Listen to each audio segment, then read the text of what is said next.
Peace, peace and bliss.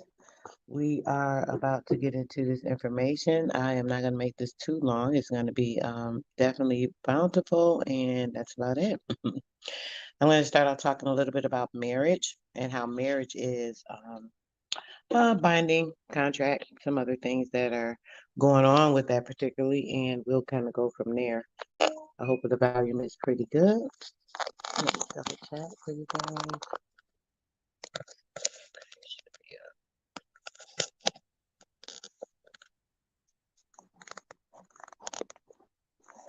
All right, the volume should be good. All right, sounds great.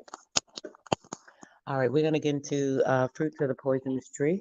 What I'm going to do, as I said, is read a little bit about marriage. Marriage, it is a legal and social sanctioned union, usually between a man and a woman that is regulated by laws, rules, customs, beliefs, and attitudes that prescribe the rights and duties of the partners and accord status to the offspring, if any.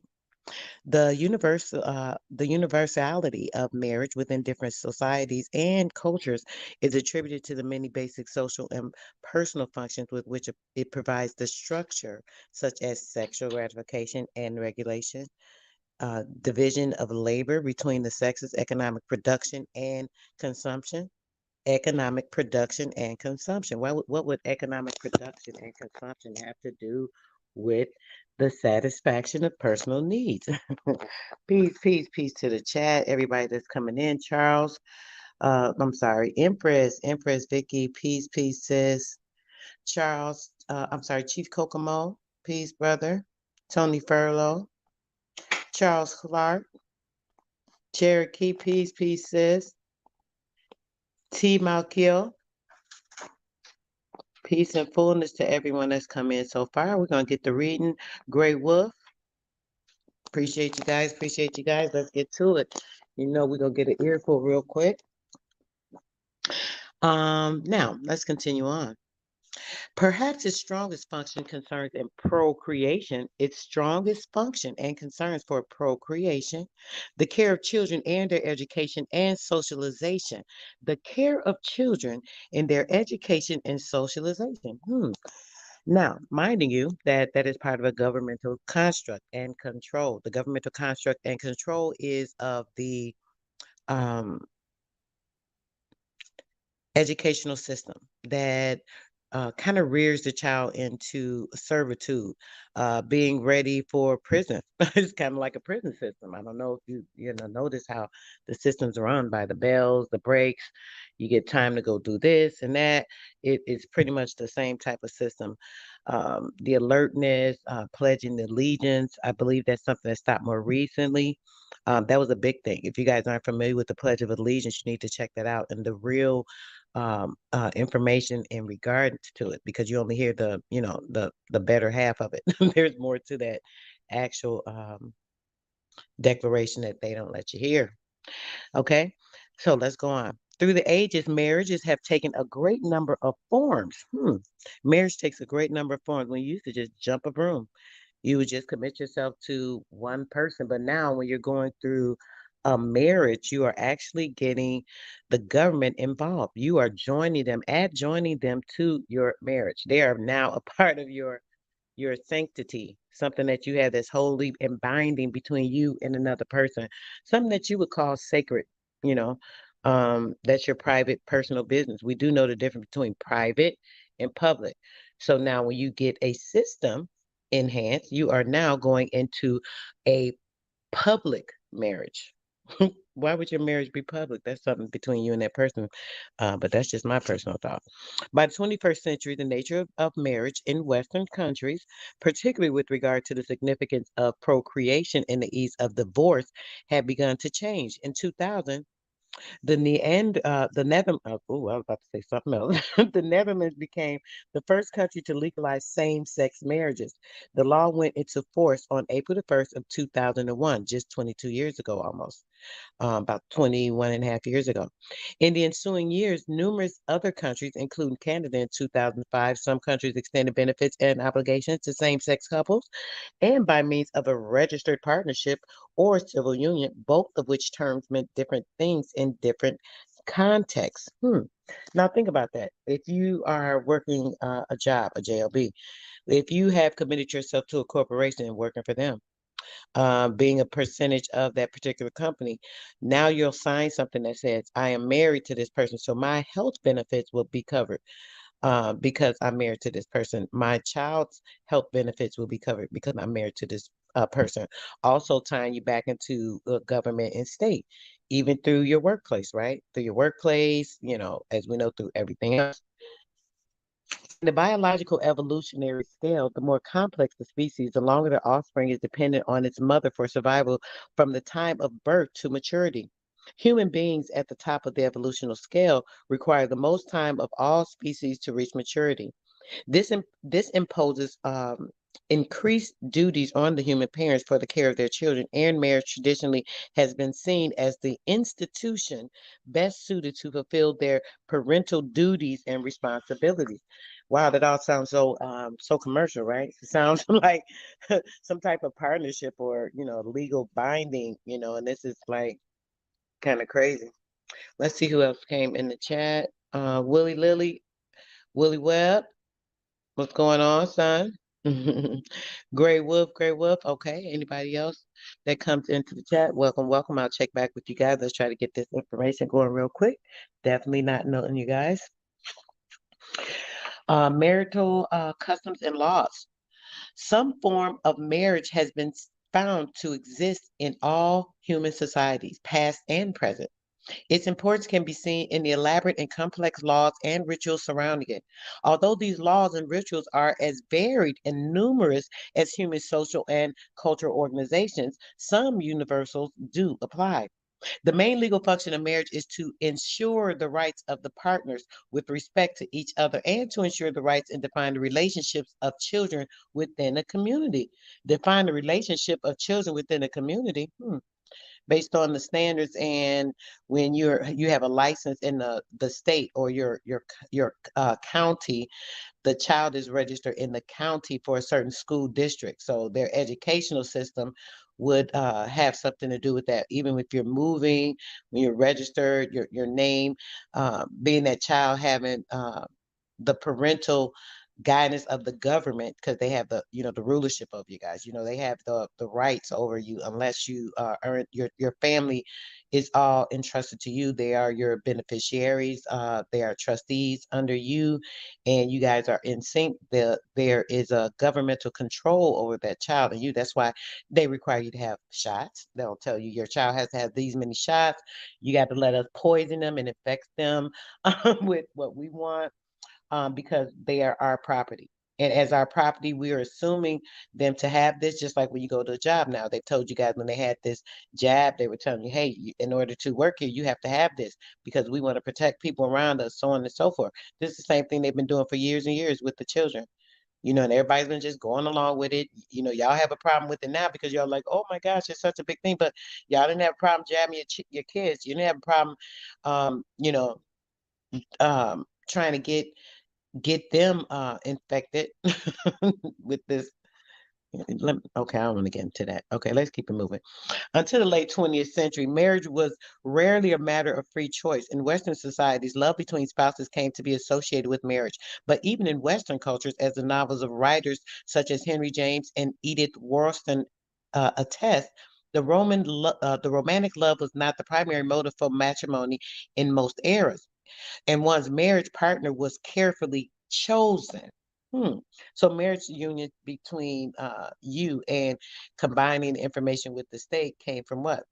Marriages that were put together for what? For a profit, for something for this particular area to grow. If there was a king and he gave his daughter away, there were certain things that they would get in their dowry.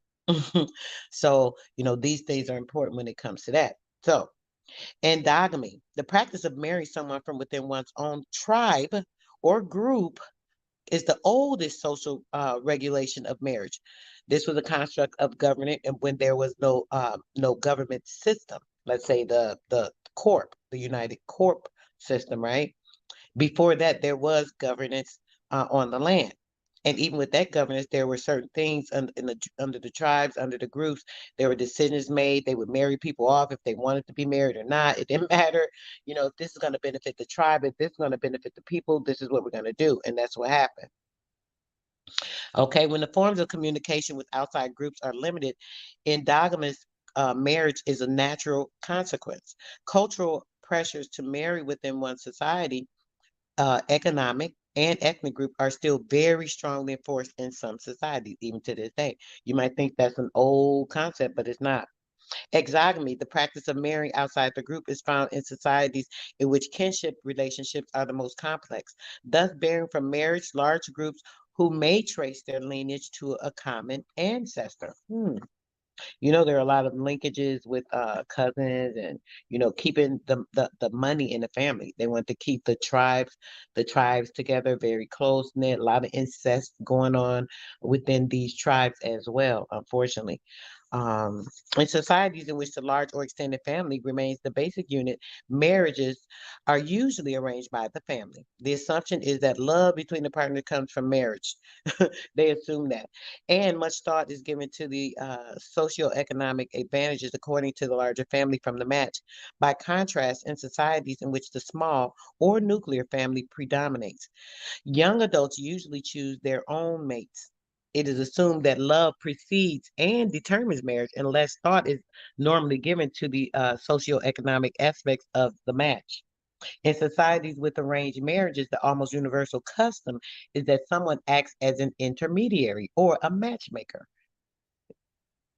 This person's chief responsibility is to arrange a marriage that will be satisfactory to the two families represented. So the matchmaker would or the intermediary would find the families. They say, "Hey, I want to marry my daughter off, and what will it benefit me?"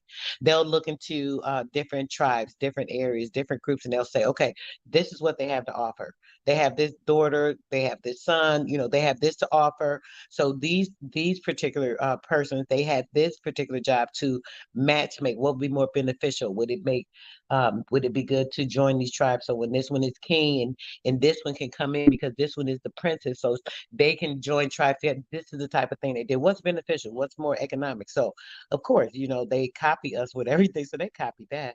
This is why they've used the marriage license and certificates that tie you into the government and the state and into the particular county that you're registered in so that they can have that full control as well. It's doing the same thing. You are a dowry. Your trust. You have a trust that is a dowry. Your governmental trust or American Indian Trust Fund through the IMF office.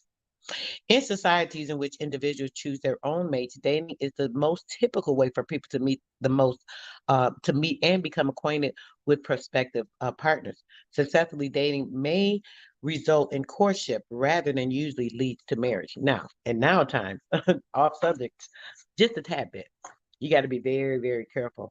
I've been seeing so many things going on where these women are getting killed. They're getting in these relationships. They may have a prior relationship they've left with a child or two, and get into the relationships and these weirdos like killing. I've seen so many deaths.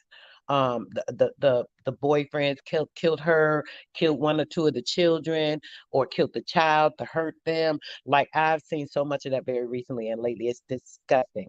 When I say it's sick and disgusting, it's horrible. So you got to be very, very careful. So maybe, if a person had an arranged marriage, this might protect them from something like that. So nowadays it's just like, hey, you're getting in relationships, there's nothing to try to get a gain from.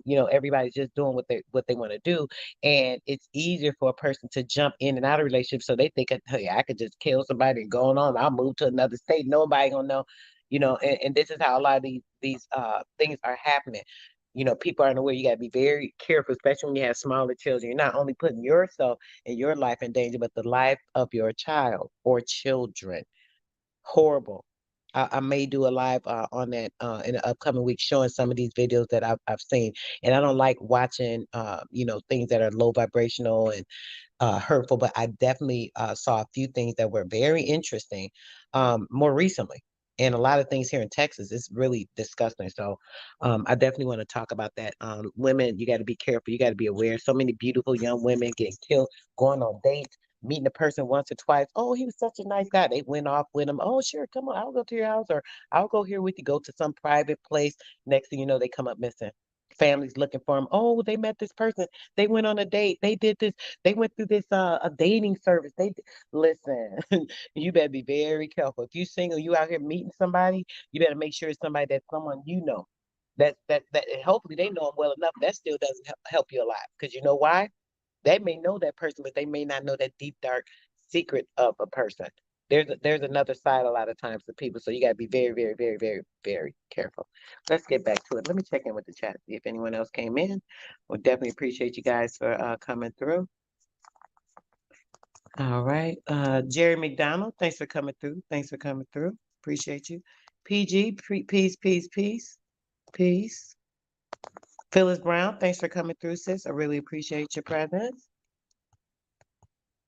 Empress Holbert, thanks for coming through, sis. Appreciate your presence and support as you've come through. Thanks so much. House of Nathan, peace, peace, peace, brother, peace, peace and bliss, peace and bliss.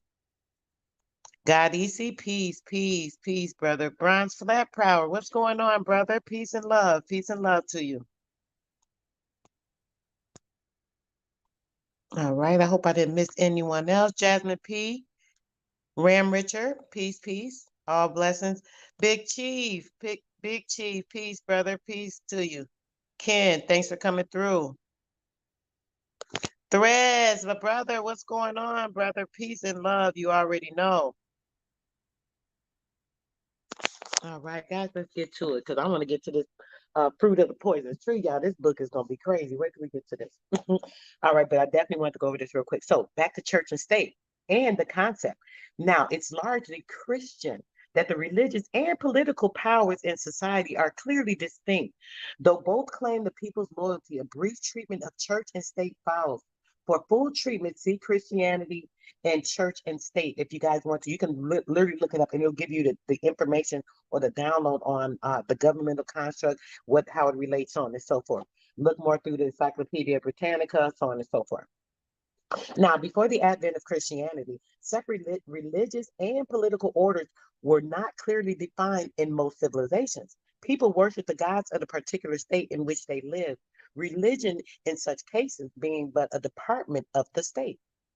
Religion in such cases being but a department of the state. Now, when we hear department of the state, that's what? The governmental state, the state of corporation. When you hear state of, the state of California, the state of New Jersey, this is governmental corporation construct. Because California is California. It's the county of. It is the Republic of California. Texas is the Republic of Texas. Illinois is the Republic of Illinois. We are Republican states, which is free, a free state. America, land of the free, land of the brave. Yeah, that's us. Okay. People worship the gods of the particular state in which they lived. People worship the gods of the particular state in which they live. We worship certain areas, depending on the area, in an animal particular, some type of a spirit, like an animal spirit that our tribes reson with. Tribe group, your sanctity, whatever you want to call it. We're having all these arguments about these names and all this weird stuff. People like to find things to argue about so they can stay off focus on what's important. We don't want to be distracted by that nonsense. So whatever you want to call it, let's just say that shit, okay? We're going to make sure that we don't focus on names, this, that, because we all know what we're talking about, right?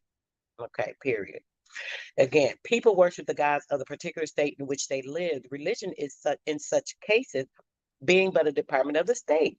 Okay, in the case of the Jewish people, the revealed law of the scripture constituted the law of Israel. Now, when they say the law of Israel, that is the constructed area as well. I'm not going to get into that. We went over maps plenty times, guys. You guys can go back and see the information on the things being here. So we know actually when they say Israel, which was a new event that came around, I'm not very good with remembering the times, but somewhere in the, I think the early 1900s or the late 1800s.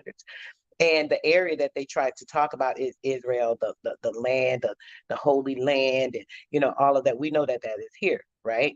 This where it is higher Islam, higher Salem. I'm sorry, higher Salem. Okay, higher Salem was the original place that they tried to say is Israel, which they try to say is over in the other area, but we know that was here.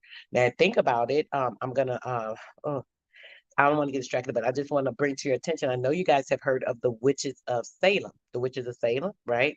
These were indigenous people, right? Okay, they were from the higher Salem area. Okay, and they were burned at the stake.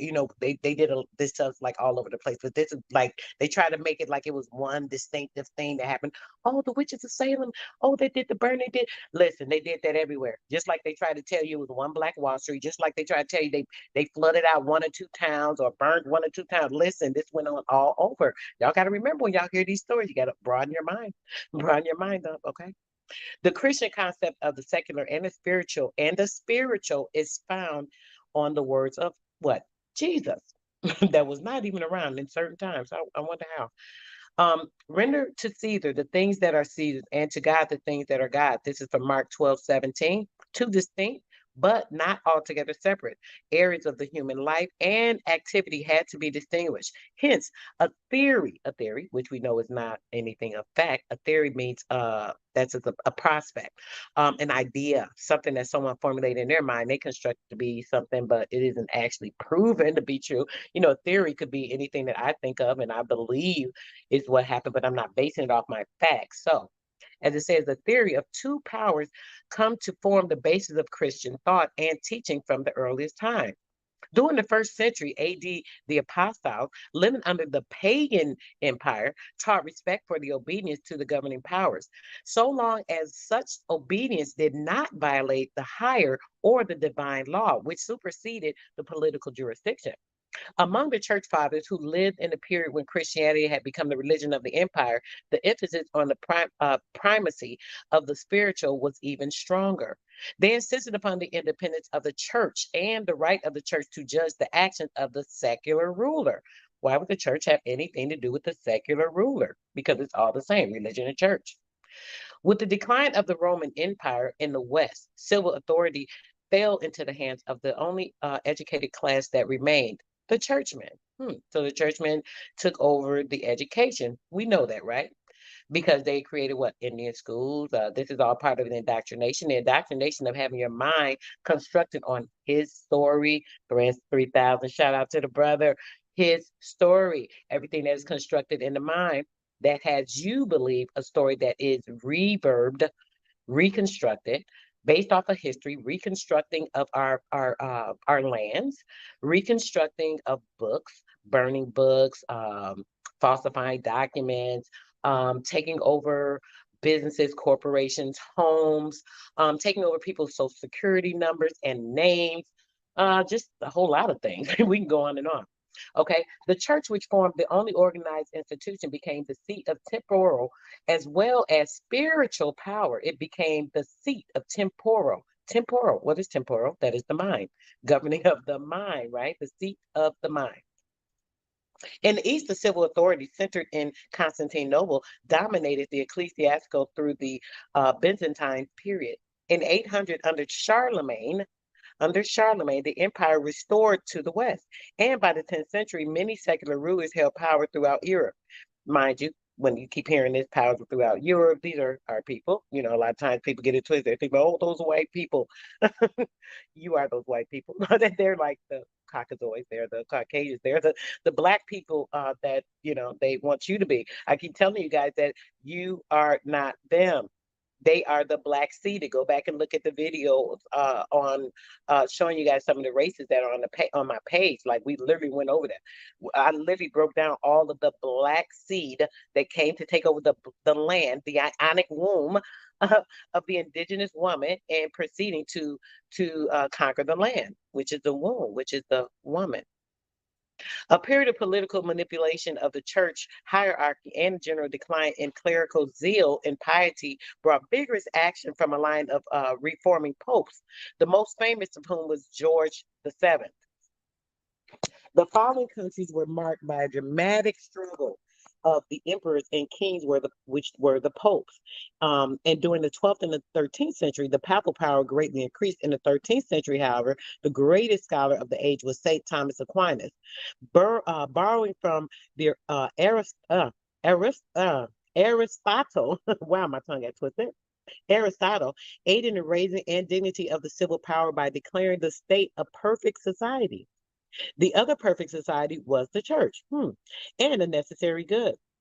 The medieval struggle between secular and religious power came to a climax in the 14th century with the rise of the nationalism and the increased prominence of lawyers, both royalists and canon. Numerous theorists contributed to the atmosphere of the controversy, and the papacy finally met with disaster. There it goes, it falls down. The London Bridge is falling down. First is the removal of the Pope's Avignon under the French influence, and second, with the Great Schism, attendant upon an effort to bring the popes back to Rome. Church disciple was relaxed, and the church prestige fell in all parts of Europe, over here in this area. The immediate effect of the Reformation was to diminish the power of the church even further. Christianity, in its fractured condition, could offer no effective opposition to the strong rulers.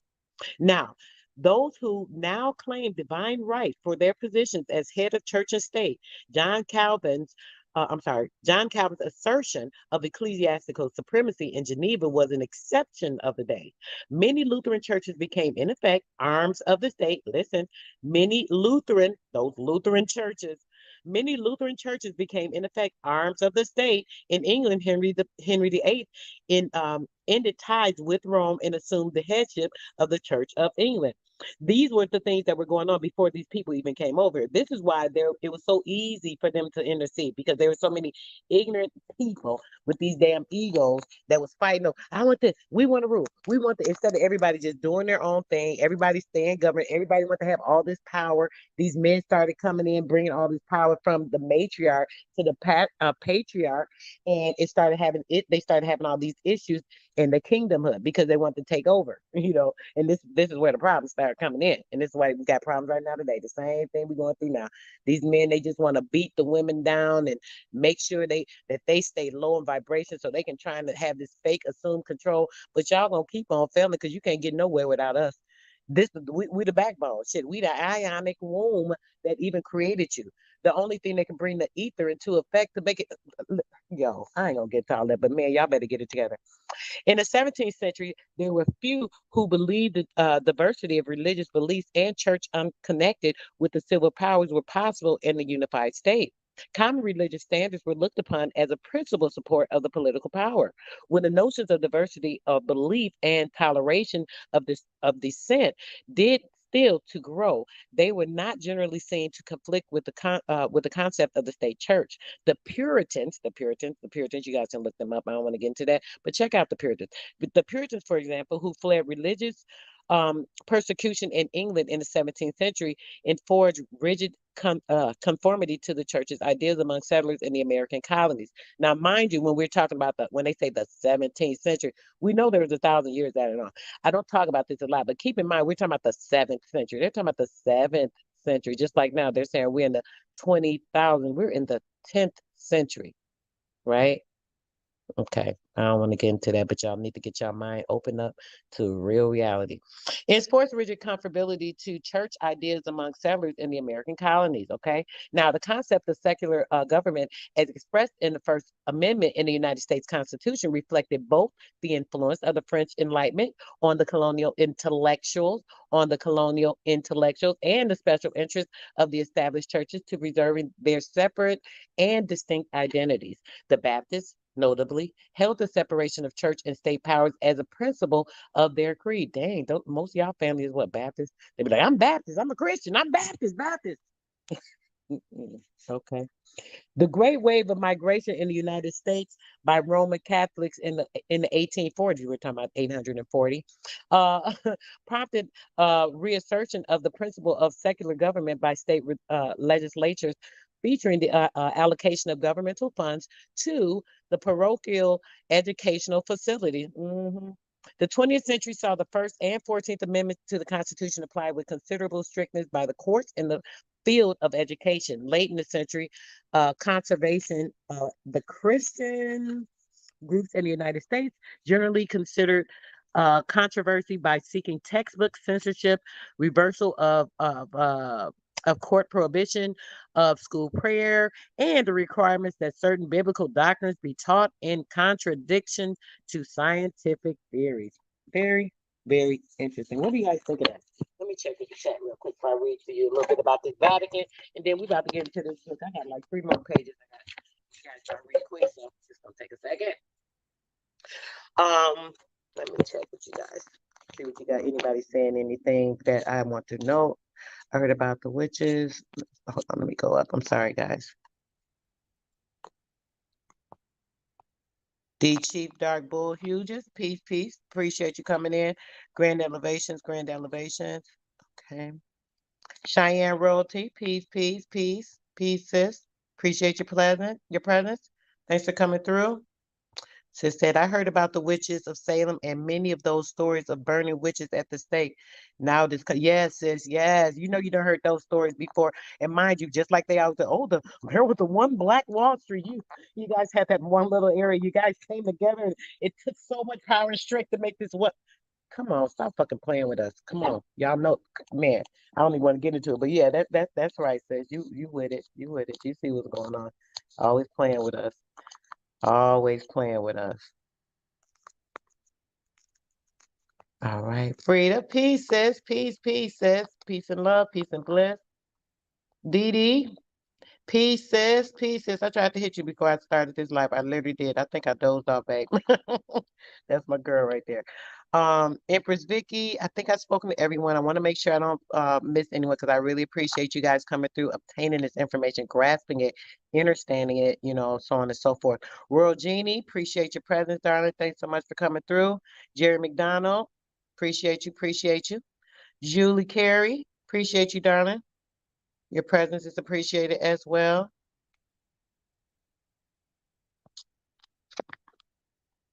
All right, guys, let's get it. Let's get it, y'all, because this book about to be hit. Okay, the Vatican. Let me tell y'all a little bit. Hold on, let me put this in here. The Holy See. I want you guys to go and look at the Holy See. It may just be the Holy, and it's CSEE. I want y'all to check that out so you guys can get a little more information on that. So let's read this bit right here, and we're about to get into the book, y'all. After this, let's talk about the Vatican City. Now, the Vatican City, in full state of the Vatican City, check this out. State of the Vatican City. If you pull up the Vatican City, it's going to show you that state of. What did I tell y'all? That's governmental. But what does that have to do with the Roman Pope and the Vatican is supposedly higher over everything? The government, yeah, because they're all together. Once again, any of you that don't know, you better know it. Ecclesiastical state, the seat of the Roman Catholic Church. Now, mind you, this comes from what? The Jesuits. The Jesuits coming in 1611 with the Teutons. I told y'all about them Teutons. The Jesuits came in 1611, the first Jesus Church. Look it up. Teutons, the Teutons. 1611, the first Jesus Church came and took over the indigenous land, killed over 3,000 indigenous people in Bogota, Colombia. When they killed them, what did they do? They created the Trade Center, the Emerald Trade Center. Oh yeah, guess what? That's that story with Dorothy the Wizard of Oz. That's what they talking about in there, the Emerald City. So they have the Emerald City there. They have the World Trade Center. They have the UN there, and Washington D.C. is on the street of Bogota. Bogota. I always pronounce it wrong. I believe it's Bogota. Bogota. I've been corrected many times when I tell the story. But it's also on their street, so it combines them and is a part of it because the United States corporation is only a 12 miles radius. Did you guys know that? Did you guys know that when you're talking about the United States of America, the United States government, that we're only talking about Washington D.C., which is a 12-mile radius. Nothing outside of that is the United States. Did y'all know that? That is the state of when they incorporated by bringing these documents, the birth certificate, the marriage license, all of these documents that combine you into the state or into that particular county. Okay, it's falsified. Falsified information. You ain't even where you think you at. Believe it or not, you don't even know where you at. You lost in your whole damn mind. Oh my gosh, y'all. I feel so sorry for some of y'all. Okay, let me finish reading. Okay, the Roman Catholic Church and an enclave in Rome, situated in the west bank of the Tiber River, Vatican City is the world's smallest fully independent nation state. It's a nation and a state. Oh, really? How do you be a nation and a state? You're a fractured ass damn community. Okay. Its medieval and Renaissance walls form its boundaries, except on the southeast at St. Peter's Square.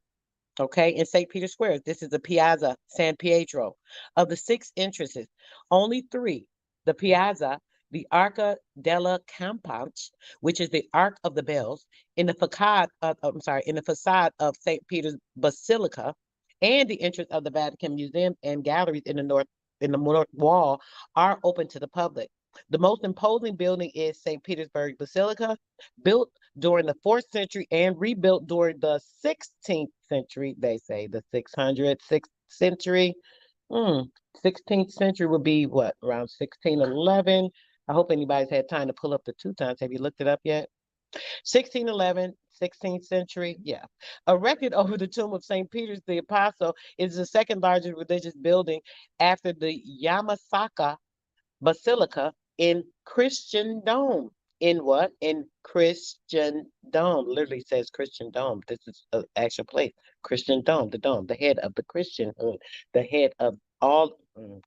Okay, the Vatican Palace is the residence of the Pope within the city walls. The Holy See, SEE, here it is, the Holy See is the name given to the government of the Roman Catholic Church, which is led by the Pope as the Bishop of Rome. As such, the Holy See's authorities extended over the Catholics throughout the world since 1929. That's just a few years after they formed their whole government with the Jesuit Church and the First Jesus Church, forming the whole United States government system, formulating the corporation that was also everything that incorporated everything in the states. The 12-mile radius that they kind of fooled people into thinking was all over the place, that they did all this there. It has resided in the Vatican City, which was established as an independent state to enable the Pope to exercise his universal authority. To enable the Pope to exercise his universal authority. What universal authority? Shit, they ain't got no damn authority. They don't got no authority over you. Only your mind, if it's not right in its proper place, in its proper perspective, if you are not operating in your authority, your full right, your full birthright, then, someone has the authority over you. Universal authority.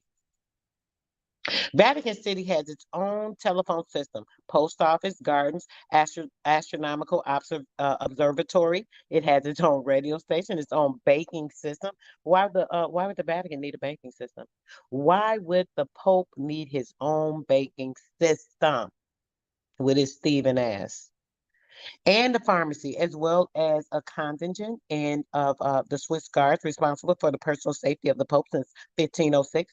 Almost all supplies, including food, water, electricity, and gas, must be imported. They import all of these things. Wow. There is no income tax. There is no income tax and no restriction on the import or the export of funds. There is no, let me repeat that. There is no, zero, zero, no income tax, even though they have their own bank. They're doing so much fraud, so much banking, but there is no income tax and there is no restriction on the import or the export of funds. So that means what? The Pope can pull in as many funds as he wants. That means the Pope can do underhanded work. They can get cash. They can give cash using all these fraudulent funds. They can participate in trafficking and transfer funds from country to country without anybody knowing for 1,000 people at a time. Who would know shit? Because they don't got to report shit. Y'all know that, right? Y'all get that, right? Okay. As the Holy See it derives its income from the voluntary contributions of more than 1 billion Roman Catholics worldwide. Did you hear that? As the Holy See, it derives its income from the voluntary contributions of more than 1 billion, 1 billion, not million, that's with a B, 1 billion Roman Catholics worldwide. Now, why is that? Damn, imagine if all those billion Roman Catholics just gave $1 a month. That's $12 billion a year they're getting in. Why would these people want to give money just to, oh, I'm just going to donate to this foundation? Maybe they're participants, huh? It's real funny how a lot of these politicians, oh, I'm a Catholic, I'm a Catholic, I'm a Catholic. They love to scream that, don't they? They love to make sure that they let you know they're Catholic and that they're under the Pope's guidance and so on and so forth. You would think that, knowing that there's so much controversy with the Pope and so much perversity with what goes on in the Catholic Church. Why would these people want to always claim this? Mm. Sounds like a damn part of a scheme to me, huh? Sounds like maybe this is why, with none of these taxes they're paying, if you're participating in the church and you're donating to a church, hey, you'll be able to avoid a whole bunch of taxes, especially if you're a person that's benefiting from it, right? Especially if you're a person that's trafficking and, participating in illegal fraudulent acts, committing treasonous acts against the people of America, like, having them sign fraudulent contracts and negotiable instruments and put them into contracts that they are unbinding because they are unbeknownst to them, doing all of those things, right? It's kind of crazy. Mm. As well as interested in on the investment and the sale of stamps, coins, and publications, banking operations and expenditures have been reported publicly since the early 1980s. They report all this stuff, but hey, they don't got to pay nothing on it.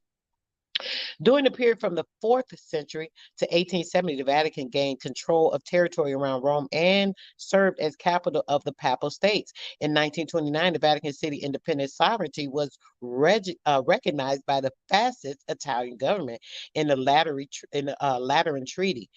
So they made a lot of trade information with the way that I saw this, the way that I'm looking into this with the Lateran Treaty. You guys can look that up as well. I believe this may have had something to do with the trafficking as well. I can't verify that. I really just kind of feel that from what happened with the treaty during that time, the trafficking being the birth certificate system, the names that were brought over because you had to bring people over here, the immigrants bringing them in, exchanging the numbers, so on and so forth. You know what I mean? Okay, let's keep it moving. Sovereignty is exercised by the Pope upon his election as the head of the Roman Catholic Church. He is absolutely executive, legislative, and judicial power within the city. In 1984, a major reshuffle of the offices of the Roman Curia resulted in the delegation of the routine administration of the Vatican City to a pontifically appointed commission of 5 cardinals. They had 5 cardinals. One of them was a colored person, headed by the Secretariat of State. The inhabitants of the Vatican City, the majority of whom are priests and nuns, also include several hundred lay persons engaged in secretarial, domestic trade, and service occupation. Now, special extraterritorial privileges are extended to more than 10 other buildings in Rome and to Castel Gandolfo. The Pope's summer residence is in Alban Hills. He's got a summer residence. Just leaving all that grand stuff behind. He still needs to get an escape to a summer residence. In addition, the Vatican City maintains embassies in numerous foreign nations. So he can just travel anywhere. Ooh, we having a party here. We about to have these kids and we gonna do all this and that and whatever they're doing. They're gonna have a big party. They can just go from city to city because he's got numerous embassies all over the nation. Like they can just travel, shit, get on that private jet. They shooting off, have a few friends over, listen, a couple of rituals. Like, what's up? That's all they doing. The Vatican cultural life has much declined since the Renaissance, when the popes were all among I'm sorry, when the popes were among Italy's foremost patrons of the arts. The Vatican Museum and galleries and the frescoes by the Michelangelo in the Sistine Chapel, the frescoes by Pintorico in the Borgia apartment, and Raphael Stance rooms, nevertheless attracts critics, artists, and flocks of tourists from throughout the world. Years of restoration work on the Sistine Chapel frescoes were completed in 1994, making it possible to view Michelangelo's work in full vibrant color. In 2000, the Millennial Jubilee focused the world attention on Vatican City. Now, before I finish reading it, I'm gonna keep this in mind, guys. All this power and authority that they thought they had at one point in time is pretty much gone. I don't know if you guys know, about 2 years ago, the Vatican was blacked out. They showed it briefly on the news. It was totally blacked out. The flags were removed, and all the items are gone. They have our things. They want our stuff. Just like Thread said, we want our shit back. We want it back. Where is it? I want to know where it's at. Maybe we need to do some type of hunt for this through the governmental system, because who took our stuff? All of our riches, all of our books. I really want the books. I want the books more than anything else. I want the books. Where's our shit at that they took out the Vatican when they closed it down? You know they closed that shit down, right? Y'all know that's all none and void. All the anything you see, oh, the Pope Roman waving his damn old ass raggedy ass hand, is like over. That's like some fake BS going on right now. That's a wrap. That's over. That whole system shut the hell down. Just so y'all know. Yeah, even Biden. Biden, y'all think is y'all president. Y'all know that he's under indictment and charges. He's been under indictment charges, especially when Russia went over there and they bust that so-called bioweapons lab that his son had, and they found it to be human trafficking, and they freed over 1,000 people. Right? You know that they arrested him, and Biden is part of that because he funded it too. They made have you thinking that things are. Listen, y'all better get it together because they playing with people. The Vatican Apostolic Library contains a priceless collection of some 150,000 manuscripts and 1.6 million printed books. Y'all hear me? 1.6, over a million and a half printed books. Where's our shit at? Like for real. I want them books. We need our information. We need our stuff. And it's so freaking wrong. I just hope things have not been destroyed when they went and they took all the things they have in a place that's just set up. Our ancestors are taking care of that right now. That's my main concern. Many from pre-Christian and early Christian times, the Vatican publishes its own influential daily paper. They were doing it. They thought they had all that. And its press can print books and pamphlets in any of the 30 languages from Old Ecclesiastical Georgian to Indian Tamil. You guys see that? To Indian Tamil, which is an old language. I'm going to put that in the chat. Indian Tamil language. I'm going to get into this. We did go over a couple of weeks ago. We did something on the linguistic. This was actually in there. If you guys, I don't know who remembers, but when I did feed live, it wasn't that recent. Man, it's been a while since I did live. I'm so sorry, guys. I've been so busy. And I've been over on Empress channel a lot, so it's like I really haven't had time. But I'm gonna make sure I start coming back over here delivering this information, staying solid like I was. I do apologize, but I've been getting myself together for you guys as well. This is a benefit to y'all. Y'all know what I learned. Y'all learn. When I advance, y'all advance. What's good? Y'all know what I do. Okay. So with that, if you guys remember when we did do that though, it talked about the Tamil language. I remember that. Okay. All right, so you guys can look that up. Now, since 1983, the Vatican has produced its own television programming. Its radio broadcasts are heard in some 40 languages in many parts of the world. Vatican City was designed as a UNESCO, a World Heritage Site in 1984. Check that out. So, let's get into this a little bit more of this fruits of the poisonous tree. Here we go. I'm going to start playing the book for you guys. Let me check with my chat real quick. Y'all enjoying this programming so far? I know it's been a minute. I missed you guys as well. Definitely did. Let me see, check my chat, see who's come in. Don't want to ignore you guys. You already know. Much love, peace, and bliss to everyone. Okay. Tanya Parker, peace, peace, peace. Diva, peace, sis. Oh, you got to hit me, sis. I meant to call you back. Oh my gosh, there's so much going on. Please hit me, sis. I definitely need to reach out to you, babe. I didn't forget about you. I just been really busy. No, I'm lying. I did kind of forget because I've been busy, but please reach back out to me later, sis. Yafa, babe, appreciate you, brother. Thanks for coming through. Right Wood, sir, stay, brother. Peace, peace, peace, peace. Charles Clark, peace, brother. It's been a minute. Peace, peace. Nice seeing you in the chat. Peace and bliss.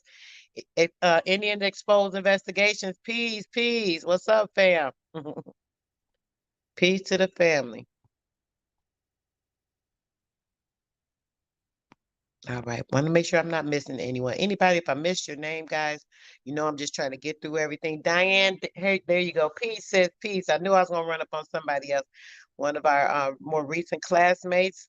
Enjoyed you guys. We got to do another class. Jaja. Got a makeup. Oh yeah, there's a makeup class for people that miss. Diane, I didn't mean that just for you, dear. There's a makeup class for people that missed class too. I know a few people got busy or distracted. I will be sending out something this week. If I'm gonna try and do it this week. If not, it'll be next week. You guys know it's a lot going on, but we'll definitely make sure we get that taken care of. All right, because I know you guys had some things going on. A couple of people didn't get the information in time for them to get in, and that's fine. But we'll make it up. Okay, I think I've gotten everybody. Don't want to miss anybody. Peace, love, and bliss to the chat. And Deria, there go my other sis. Peace, sis. Peace and bliss, sis. All right, guys, let's get to it. We're about to get into this info now. It's gonna get a little good here with the poisonous tree. Let's get to it.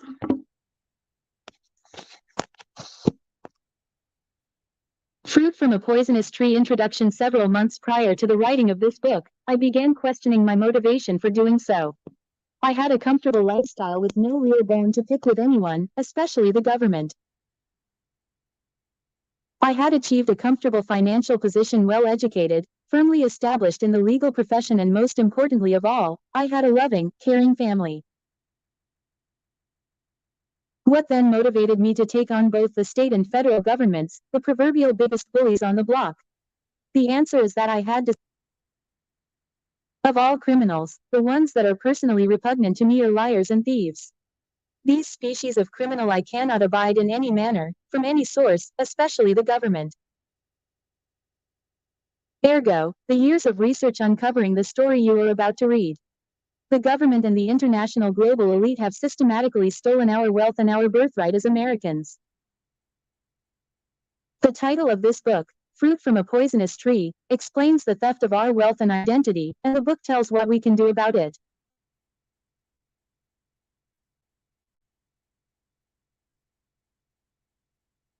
Oh, my screen shut down. Sorry about that, guys. Here we go.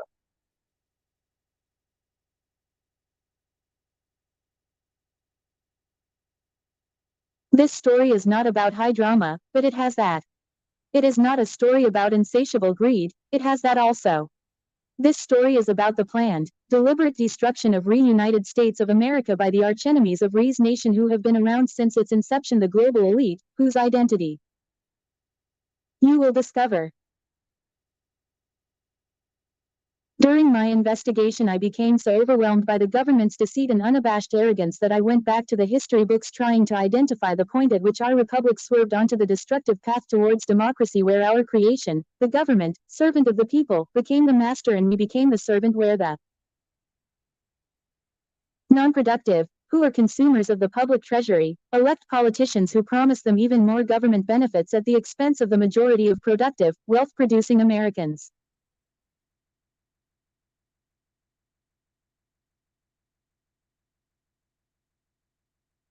That is the democracy we live in today, and our founding fathers' worst nightmare. This change from a republican form of government to our present democracy was silent and insidious. There are many contributors to this metamorphosis who we might fault, both inside and outside of government, such as teachers, clergy, judges, and politicians, but laying blame would solve nothing. Ultimately, we the people are to blame, we are responsible. We have permitted both state and federal governments to have control over our children's education, which has resulted in the dumbing down of generations so that most of us cannot detect the slow perversion of our freedom. Thomas Jefferson cautioned us that freedom is not free, the price you must pay for freedom is eternal vigilance. As a people, we have for many years been apathetic to the Congress, the President, and the judiciary, so much so that we never noticed the subtle, diminishing changes that were occurring to our freedom, right in plain sight. We have not been vigilant. Somewhere along the way, this plan for a republic went dreadfully wrong. Without any constitutional authority, the republic was transformed into a democracy. Now the president makes law by executive order, again without constitutional authority. The Congress is powerless because of fierce partisanship and the constant pursuit of money.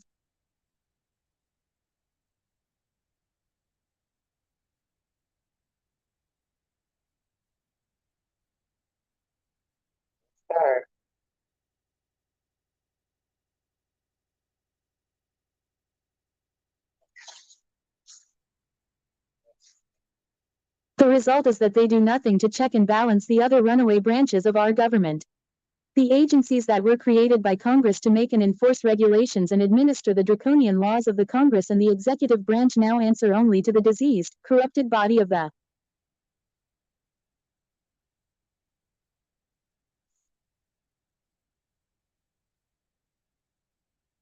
executive branch, which answers to no one but the international cartel of bankers, philanthropists and senior-level policy wonks. These incomprehensible laws of Congress, especially the taxing statutes, are patently unconstitutional in their application to the citizens of the 50 states.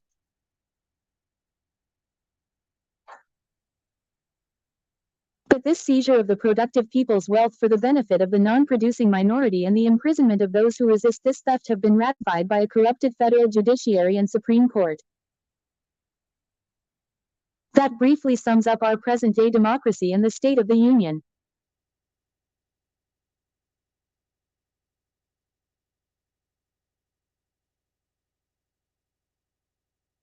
Who's she reading slow? Where did it all go wrong? You are about to find out, and you are not going to like it one bit. I truly believe that many of the problems we have with government and the judiciary today stem from the deliberate bastardization of the English language by those in government. Did we just talk about this, guys? The language, spellbinding, magic, witchcraft. The laws of English grammar are totally inflexible.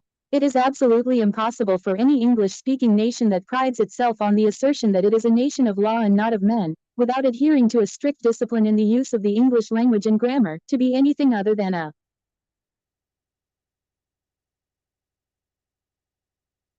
Yo, I know this thing reading slow, but I swear I get tired. nation of men without law.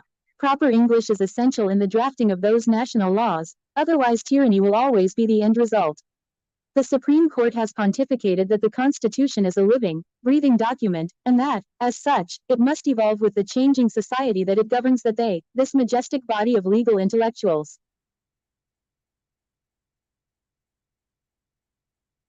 in this process of an ever-evolving society, must interpret the organic Constitution for us, the ignorant masses. Preposterous. The Constitution is written in plain English so that anyone with a fifth-grade education can understand its simple meaning.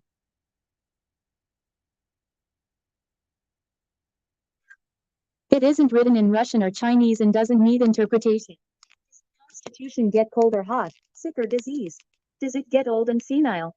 The Constitution is not a living, breathing document. It's a dead tree that was processed into paper so that eternal ideas and heavenly concepts of men governing themselves could be preserved for future generations.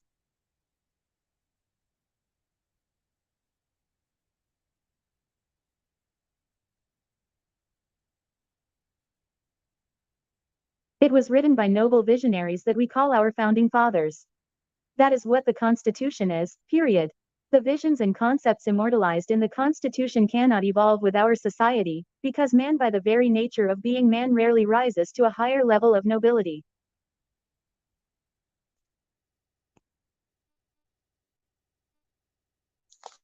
Oh, here I am in the chat and the screen done stopped again. Here we go, guys. Hold on. Lord, this thing know it's going slow, but I tell you what, I can't always do a lot of reading, y'all. My mouth is dry. Just that talking, and I talk so fast, it's like, oh my gosh. But yeah, let's just try and do as much as we can here. And I'll try and read a little bit, maybe, as well. The United States Constitution, this document that the learned justices say must evolve to keep up with our society, is why we were the only nation in the entire existence of the human race to ever promise life, liberty and the pursuit of happiness to all of its citizenry and then deliver on that promise.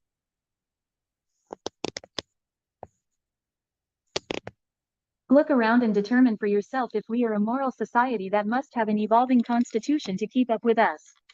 Our government has taken from us our common law and the protections it afforded us and replaced common law with government-made vulgar law, called statutory law, that strips us of our freedom by creating legal fictions.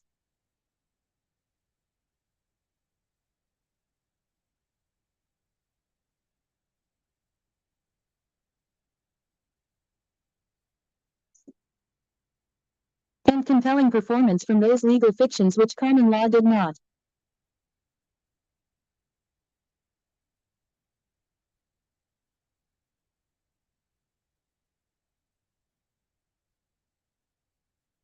wonder if you could speed the time up on this thing. Doing a lot. As a nation, we have more citizens in prison than any country in the world, over 2 million, and 90% of the crimes of which they are accused are victimless crimes.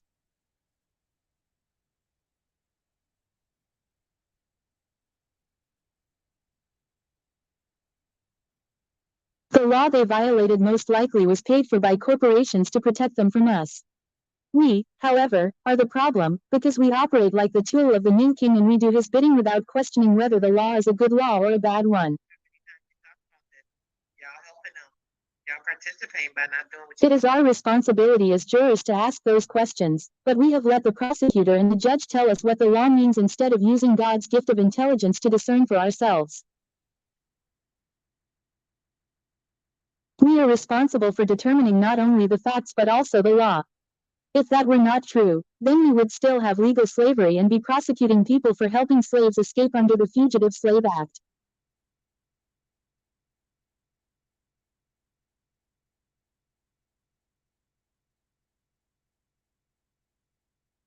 That law was interpreted and upheld by the courts of the time.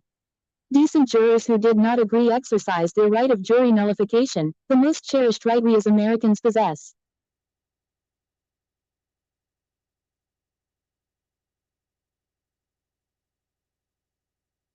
We now have replaced morality with abortion on demand, and if we do not kill our children in the womb, we tax them to death the moment they are born.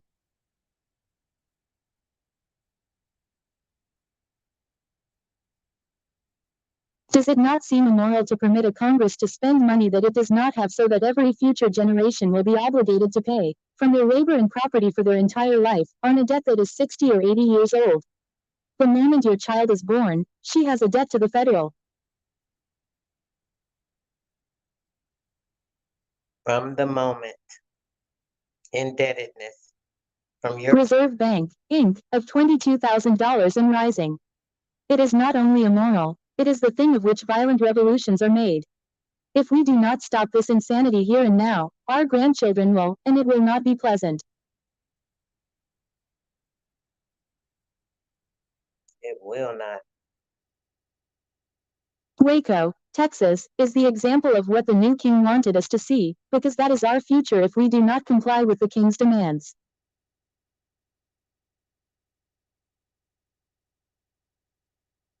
We permitted our government to negotiate and pass the NAFTA and GATT treaties, which guaranteed that this nation will never again be an industrial or technological world power, assuring that our people are doomed to a third world agrarian life within the next 50 years. As I write this introduction, my book is finished and I have reviewed its contents. Because of my knowledge of government corruption, I am becoming incensed while organizing my thoughts for this introduction. My antagonism was so great while I was researching that I expatriated my citizenship from the corporate United States. That expatriation document is in the first chapter of this book and sets the tempo for the remainder.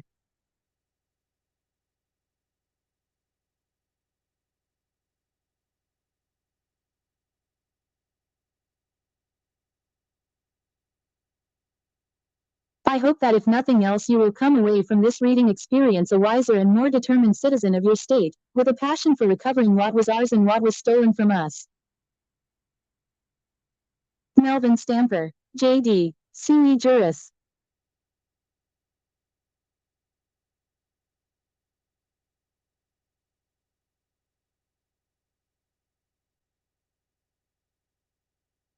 Chapter 1 Citizenship Expatriation. Not like the brazen giant of Greek fame with conquering limbs astride from land to land, here at our sea-washed, sunset gates shall stand a mighty woman with a torch, whose flame is the imprisoned lightning, and her name Mother of Exiles. From her beacon hand glows worldwide welcome, her mild eyes command the air-bridged harbor the twin cities frame. Heap, ancient lands, your storied pomp, cries she with silent lips. Give me your tired, your poor, your huddled masses yearning to breathe free, the wretched refuse of your teeming shore. Send these, the homeless, tempest-tossed to me. I lift my lamp beside the golden door. By Y'all hear that? I'm gonna read that part again just in case y'all didn't really get what it was saying. The air bridged harbor, that Twin Cities frame. You know they're talking about the Twin Cities. They're talking about New York, right? We know this is where all of the immigrants came in at. This is who they're talking about. Keep this in mind.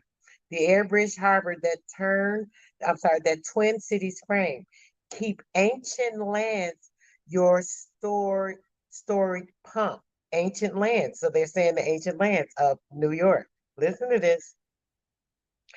Cries she with silent lips. And then it says, what?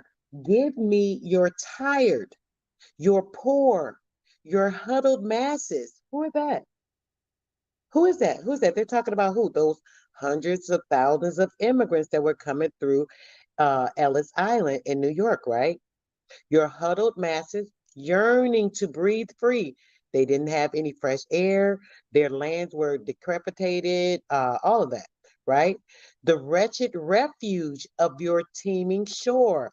All that came through that were shipped in, the refuge of the shore, the people they saved when they were dying in these desolate lands.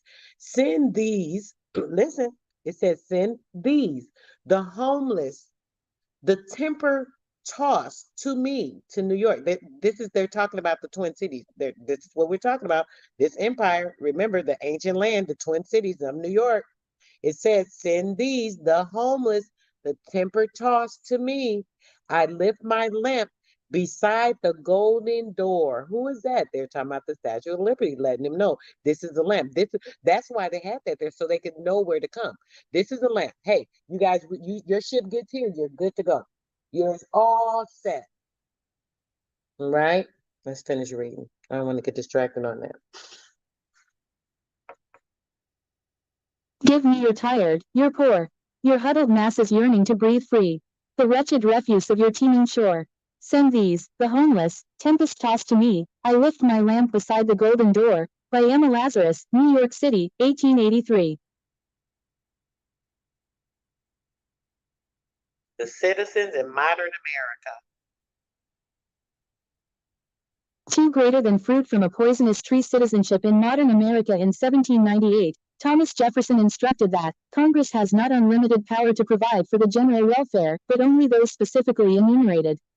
Wilson Nicholas, a delegate to the Virginia Convention that ratified the Constitution, said, Congress has power to define and punish for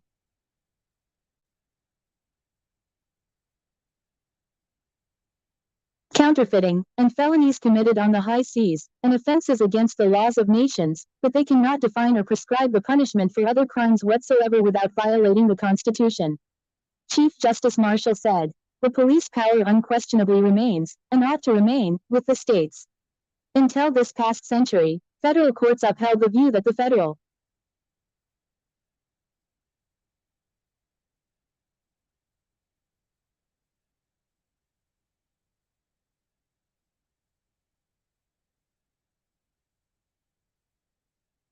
government could deal only with crimes specifically mentioned in the Constitution. In 1911, the Supreme Court said, among the powers of the state not surrendered, which powers therefore remain with the state, is the power to so regulate the relative rights and duties of all within it. Okay, sorry about that, guys. Safety, and the public health, as well as to promote the public convenience and the common good. At the founding of this republic, there were only 4 federal crimes: treason, counterfeiting, piracy, and crimes against the law of nations. Shit, that's the same crimes right now we're going through, right? Those are the same exact crimes that you guys are letting these people get away with. Seriously. As it spoke on earlier, right? You are allowed, if you're allowing this, you're a participant. When you allow something to happen and you know better, everybody that's in earshot, everyone that's been listening for the last couple of months to all this information, right? You are partly responsible, right? Because you're another person that's not doing anything to make the change. Like, really, this is not a joke. This is your life and your heirs' life, for real.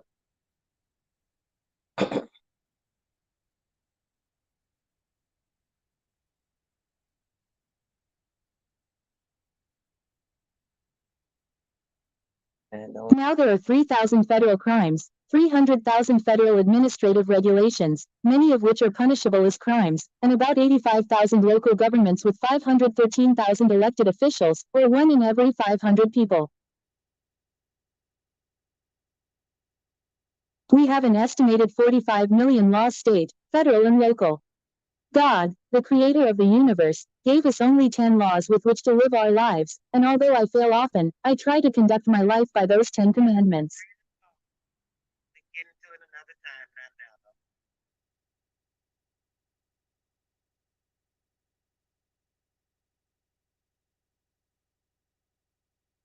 now. It would be impossible, however, to obey 45 million laws. Those millions of laws and the government enforcers are destroying our republic. In 1900, 1 in every $15 went for government use. In the year 2000 it is nearly 1 in every 2. Half.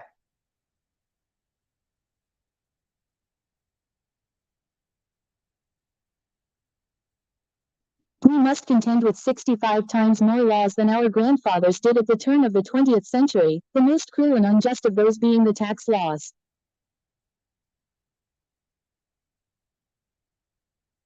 Every federal program takes on a life of its own, so it will be extremely difficult to transfer power from the federal government to the states.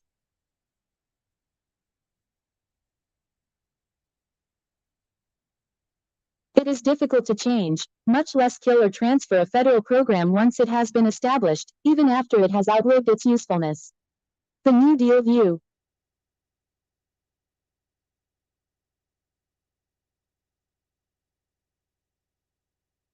Of an all-powerful central government must be replaced with a firm separation of powers if this republic is to survive.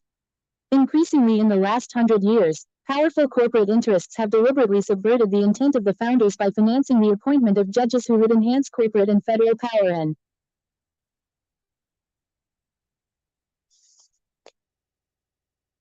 weaken the constitutional system of checks and balances. While many today attack the New Deal as representing the demise of constitutional government in America, the assaults actually began in the late 1800s, when federal courts led by the Supreme Court started chipping away at state sovereignty. State sovereignty. This allowed the federal government to assume numerous duties and responsibilities that under the Constitution had been reserved to the states or the people. Recalcitrant Southern states did not turn to the Supreme Court to leave the Union before the Civil War, partly because the Constitution does not grant the federal courts the right to control state sovereignty.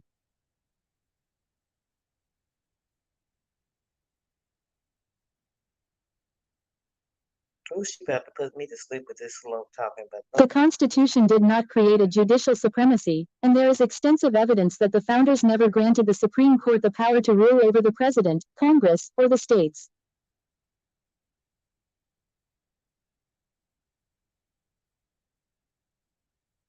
Every July 4th we honor the signing of the Declaration of Independence. By signing that document, the Founding Fathers, many of whom were deists, pledged their lives, fortunes, and sacred honor to the premise that all men are created equal, endowed by their Creator with unalienable rights, to be secured by a government that was subject to and inferior to the consent of the governed. The British pursued them as traitors to the king. Of the 56 original signers, 9 did not live to see freedom, 5 were imprisoned, and 17 lost everything they had. Their sacrifice for the Constitution of the United States has guided this nation through a continuing effort to bring liberty and justice for all. Can any of us do less? The courage of America's founders was based on their belief in God's providence. the God of law, the holy seed. George Washington called America's liberties the object of divine protection. James Madison, President and signer of the Constitution, affirmed their beliefs, saying, "Before any man can be considered as a member of civil society, he must be considered as a subject of the governor of the universe." At the Constitutional Convention, Benjamin Franklin began the tradition of prayers in Congress, saying, "In the beginning of the contest with Great Britain, when we were sensible of danger, we had daily prayer in this room for divine protection."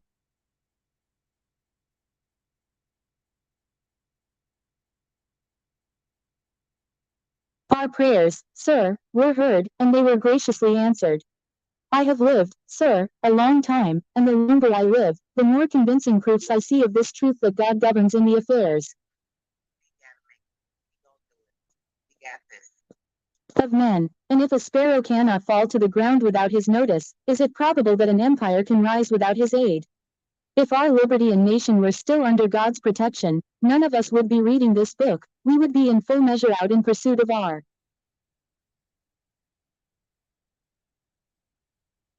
happiness. By rejecting God's plan for our future, we have chosen to adopt man's temporal plan, and we must suffer the consequences of that choice. Many years of legal research has led me down many paths in pursuit of truth.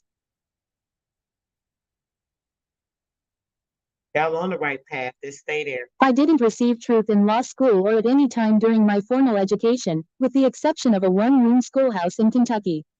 That school didn't receive any federal funds for education, so the subject matter the teacher taught was not restricted. Homeschool. Our teacher had a remarkable understanding of the national and state constitution and the framers' intent, along with Thomas Jefferson's negotiations with the state legislature documented in the Kentucky Resolutions. Fascinating reading then, visionary in the present day. In later years far removed from that one-room schoolhouse, what I received at public schools supported by federal grant money was revisionist history and omission of the truth in everything other than the sciences. After all, I had an education controlled by the federal government's money. I was taught what the federal and state governments wanted me to learn, nothing more, and certainly not the truth. Indoctrination. Homeschooling is best. Homeschooling. The old axiom that truth is the first casualty of war is as close to any truth that you will ever find in your investigation of the federal government.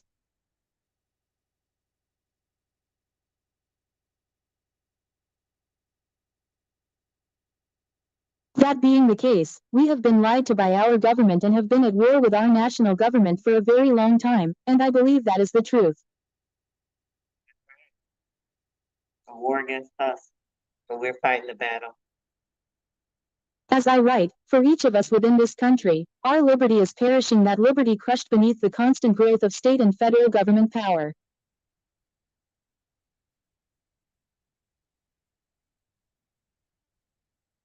More than ever before, the federal, state, and local governments are confiscating citizens' property, trampling rights, and decimating opportunities for any prosperous future you may have hoped for. Since 1933, a concentrated effort has been made to impoverish the people of America. Our wealth has been systematically stripped from us by rapacious taxation and outright theft in the form of usury, interest, and fractional reserve banking policy.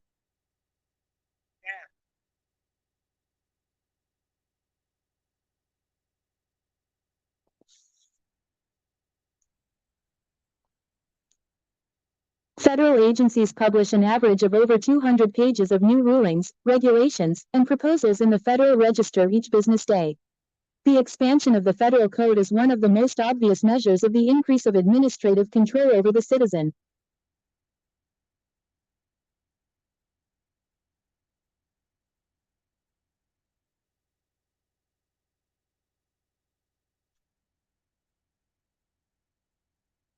The politicians' effort to socially engineer society by an endless multiplication of penalties, prohibitions, taxes, and prison sentences is a dismal failure.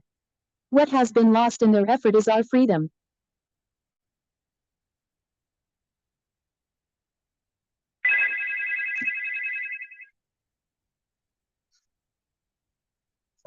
Where a citizen has no right to the use of his own land if the bureaucracy determines it to be a wetland, no right to the money in his pocket or bank account if an IRS agent determines he has taxes owed, and no right to his property if a duck, flying south for the winter, lands in a puddle in his backyard. A man's home is his castle, except when a politician wants the land the house is built on for a low-cost housing project.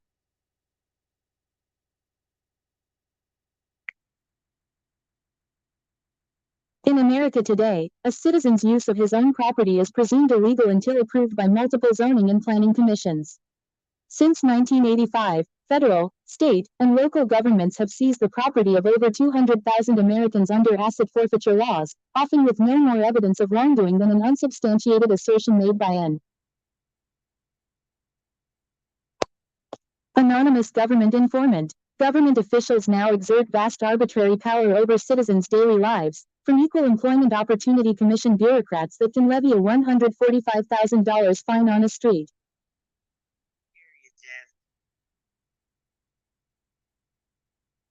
Blew a small businessman because he did not have 8.45 minorities on his payroll, to the Minnesota and Wisconsin Departments of Natural Resources, which regulate property so that you may not use the lake or swamp contained on your land because an endangered mouse species lives nearby. Federal agricultural bureaucrats can prohibit Arizona farmers from selling 58% of their fresh lemons to other Americans. Customs Service inspectors can destroy import shipments without compensating the owners. Exactly. How did we let it get this far by not doing anything to change it, Empress? This is why I've been really going hard these last couple of months. It's like, come on, 2023 coming in. People got to get this. Y'all got to do this. You got to get right and let these people know that you're not letting them get away with this BS. You know who you are, letting them know who you are, taking over your exact self, your state of mind, your state of being, having your own discernment, not letting anybody have it for you, and putting them in their damn place. If everybody put them in their place, then they have nowhere to go but to get their ass out of here. Period. For the treasonous acts, all of that. This is literally legal shit we can do to take care of these people. Like people playing around because y'all don't want to do this work, but it's okay. Those that are, we got this. We gonna work hard enough for all of y'all. How that work?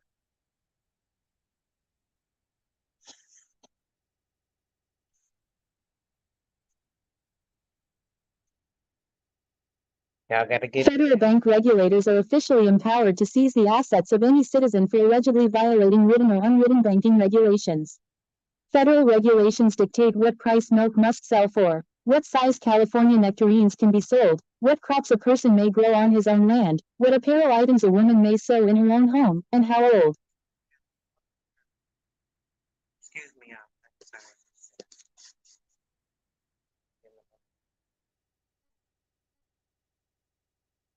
a person must be to buy a beer, even though he is old enough to die for his country.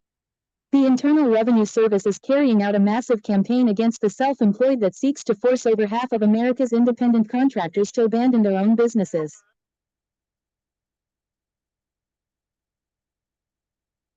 That part, right, would sir stay. Stage play after stage play, act, stats. NAFTA and GATT agreements are forcing small industries into bankruptcy because their customers have moved to Mexico or Indonesia. Government agencies are more out of control than ever before, and the Supreme Court, the supposed bastion and protector of the Bill of Rights, has ratified the power of these federal employees.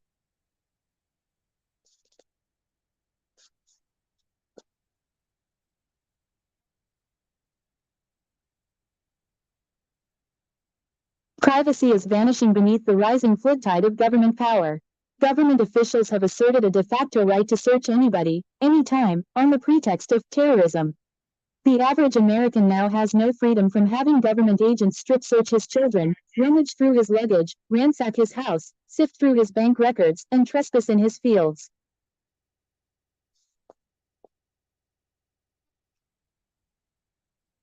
Today, a citizen's constitutional right to privacy can be nullified by the sniff of a dog. Federal officials have given rewards to hundreds of airline ticket clerks for reporting the names of individuals who paid for their tickets in cash, thereby allowing police to confiscate the rest of people's money on mere suspicion of. Do y'all know they will do this? Like if you're traveling, it was a guy, a couple of maybe it was more than a year ago, a little over a year ago, right? The gentleman was traveling to see his daughter and her family. They lived out of state. He had a brand new grandbaby. They had two children. He had three grandchildren. The third one was just born. He chooses to use cash. Like a lot of us like cash. Some people like to have the cash on them, whatever. He had $120,000 in cash. Mind you, he's ex-military. You know, he's a veteran. He has a personal business, a private business that he handled. So, you know, he had a bunch of cash on him. They pulled him over, took all his money, and told him to prove where he got this damn cash from. Prove where you got this cash from. If you can't prove where you got this cash from, we're keeping and confiscate. They confiscate that man's money. Do you know he did not get his money back? He was going to court for about 2 years on it when I saw the video and the information, and he still had not gotten his money back yet. They kept saying they took it through the state. Oh, it went through the state troopers. Someone else got it because they were checking to make sure it wasn't drug money. They was running it through with the dog sniffer to see if they had drugs on. All this nonsense to keep that man money, to steal that man's money. Yeah, that's the type of shit they do. Illegal behavior. Local police are conducting programs in 200,000 classrooms that sometimes result in young children informing police on parents who violate drug laws. Informing on their The number of parents. federally authorized wiretaps has almost quadrupled since 1980, except the ones intended to catch spies of our nuclear secrets, and the Federal Bureau of Investigation is trying to prohibit development of new types of phones that would be more difficult to wiretap. Sis say The the police Demo- dog. Oh man, I'm in the chat. Hold on, guys. Sis say the police dog been turned on their ass. Eat their ass up. Eat them up. Hold on. Now I want to act up, of course. Don't stop. Don't stop. Don't stop. All right, let's get to it. Don't play. The proliferation of vague federal regulations have had a severe chilling effect on the free speech of millions of businessmen who cannot criticize federal agencies without risking reprisal that could destroy them. Period, Willie. Thanks to a 1992 federal appeals court decision and a late 1993 congressional uproar, even pictures of clothed children can now be considered pornographic, thus greatly increasing the number of Americans who can be prosecuted for violating obscenity laws by taking pictures of their own children. What about Balenciaga? Hold on, though. Hold on now. What about Balenciaga and this weird stuff that they're doing right now with the children? You can't do what you want to do with your own child. That's your own property. That's your biological property. But they can let a company or a corporation get away with it. Do you find that strange? The brother says, so the regular for you to pay in credit cards instead of cash, definitely we should not be using cash. You should only be using debit or credit. When you swipe your card anywhere, there's an option to bypass the pin. When you're putting your pin in, you're using cash, guys. Anytime you use your card, even if you're using your debit or your credit card, make sure you're using the credit portion. You do not want to use the debit. Debit is entering your PIN number. If you're entering your PIN number, you are using cash. That's the best way for me to, keep you informed on that. You want to bypass it. You can always bypass the PIN for signature and to accept the credit. This is what you want to do. I'm glad you put that in there, Tony.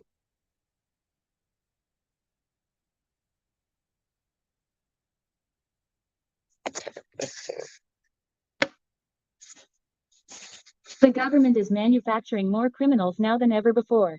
It is increasingly choosing the citizen target, creating the crime, and then vigorously prosecuting the violator.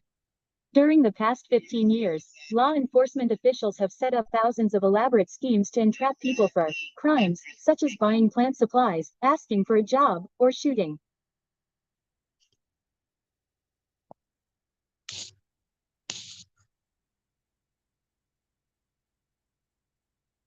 Dear, flundreds of private accountants have become double agents, receiving government kickbacks for betraying their clients to the IRS. Total federal spending has increased from under $100 billion in 1963 to over $3 trillion in 2002, and as spending has grown, so has bureaucratic control and political power. Since I-960, the federal government has created over 1,000 new subsidy programs for everything from medical care to housing, from culture to transportation. Subsidies are the 20th century's method of human conquest. Slow political coups d'état over one sector of the economy and society after another. Government subsidies have become a major factor in squeezing out unsubsidized developers, unsubsidized schools, unsubsidized theater producers, and unsubsidized farmers. The money is extorted out of the lifeblood of the citizen by rapacious and unlawful taxes while the subsidies slowly smother his freedom. A government powerful enough to give you everything is powerful enough to take everything away.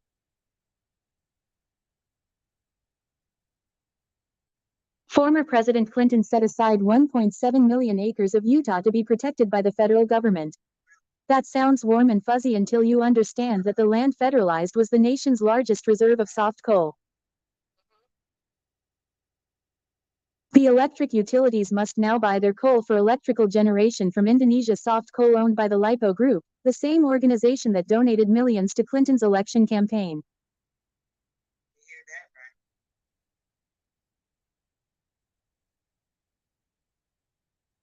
Beggaring the taxpayer has become the main achievement of the welfare state.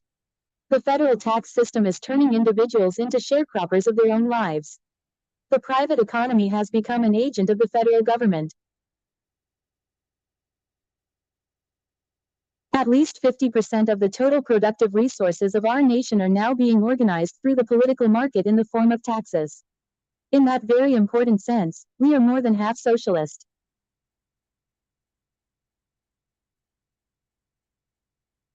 The average American now works over half of each year simply to pay the cost of government tax and regulation. High taxes have created a moral inversion in the relationship between the citizen and the state. Before the income tax, the government existed to serve the people at least in some vague nominal sense. Now the people exist to provide financial grain for the state's mill.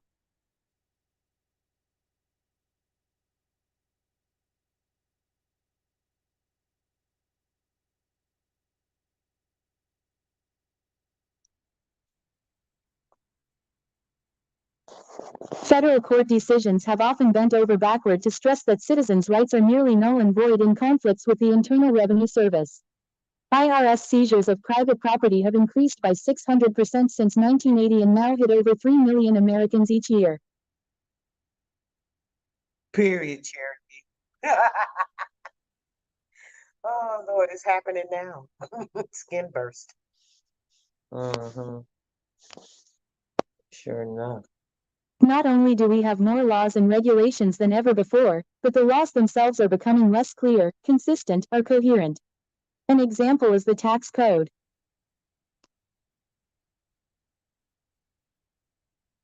In 1913, a debate was held on the Senate floor regarding the first Income Tax Act under the 1/6 Amendment. Senator Elihu Root commented about the complexity of that first law.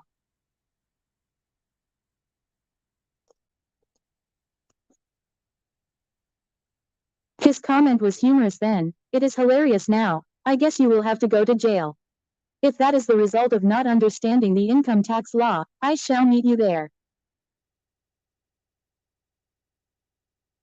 That's right, brother. We shall have a merry, merry time, for all of our friends will be there. It will be an intellectual center, for no one understands the income tax law except persons who have not sufficient intelligence to understand the questions that arise under it.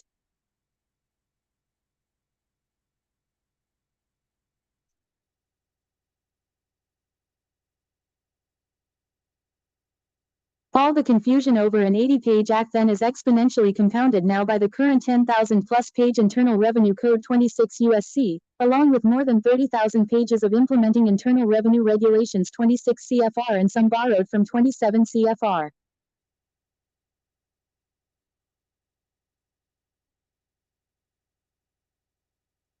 It is now practically impossible for citizens to keep track of government's latest edicts.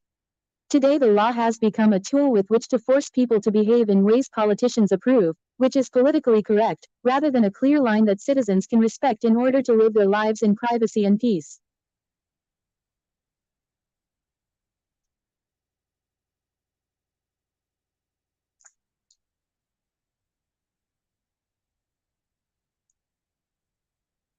With the proliferation of retroactive regulations, government agencies now have the right to change the rules of the game at any time, even after the game is over.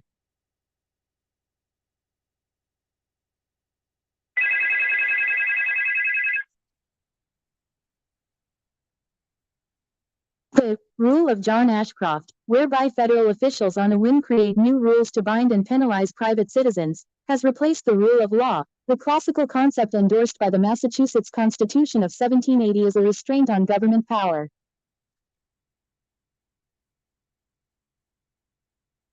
Each night we are deluged with cop shows that reveal how far out of its Exact rules are not laws. Neither are statutes, neither are acts. Neither is legal. Legal and law is not the same thing. Law is a law. Legal is legalese, which is fake ass shit. But yeah, that's a whole nother story, guys. We got to make sure we know we are standing by the law and the true Constitution, the original Constitution and the law. Those are the only things that should govern you in any space.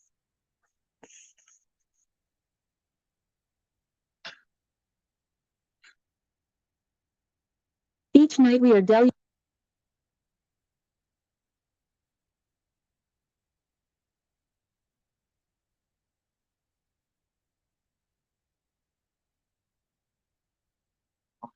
You tell me. Put my back here. Each night we are deluged with cop shows that reveal how far out of its box the beast of government has crawled. Government agents dressed like military commandos wearing black jumpsuits, bulletproof vests and armament that would give a seasoned military force cause to reflect, wear full head masks to conceal their identity.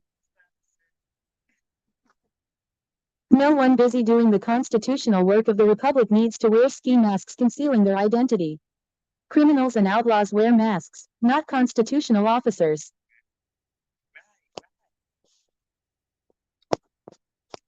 They bash in doors and throw the inhabitants to the floor, screaming children watching in horror as their parents are manacled and dragged off to prison.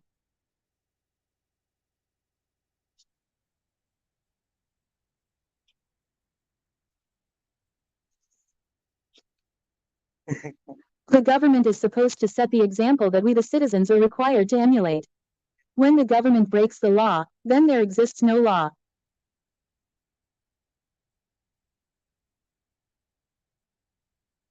We have anarchy. That, I am afraid, is the state of the Union as of today. In the famous Supreme Court case of Elkins et A1B.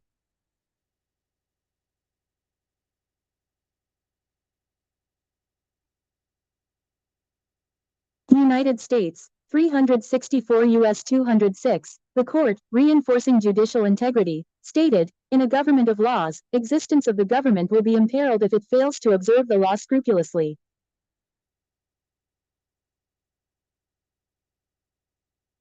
Our government is the potent, the omnipresent teacher. For good or ill, it teaches the whole people by its example. Crime is contagious. If the government becomes a lawbreaker, it breeds contempt for law, it invites every man to become a law unto himself, and it invites anarchy. The time in which Justice Brandeis spoke was a simpler time, and the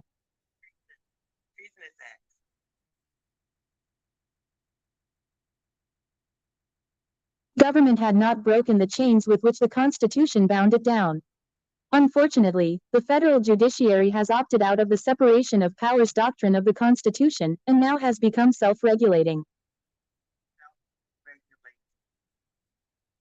The courts do not maintain their independence as a judiciary. Without constitutional authority, the system elevates judges above the law. The courts are no longer our courts of justice or a bastion of freedom.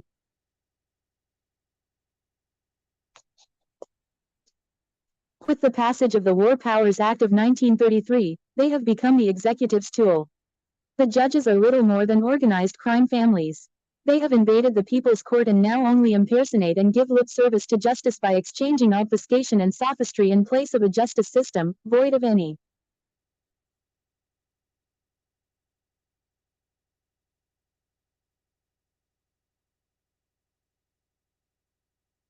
form of judicial integrity. Enforcing judicial standards on judges under this system is impossible. Even though the court has rules, the judges make up their own rules as they go or break the rules with impunity whenever it is convenient for them to do so.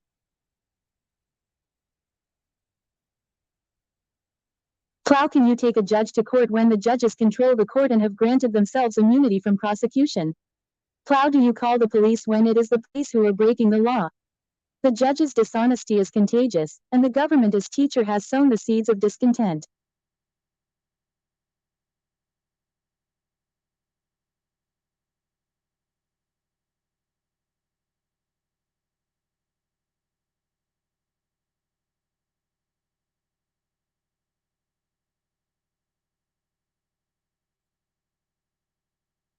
An anarchy. The Lord God Almighty has granted a judge immense power to judge PTI's creation, we the people.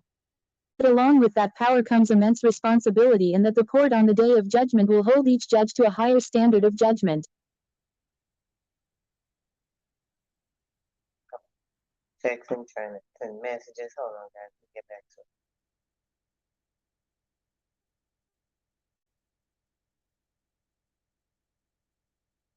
Black my screen now. What's going on? Yeah.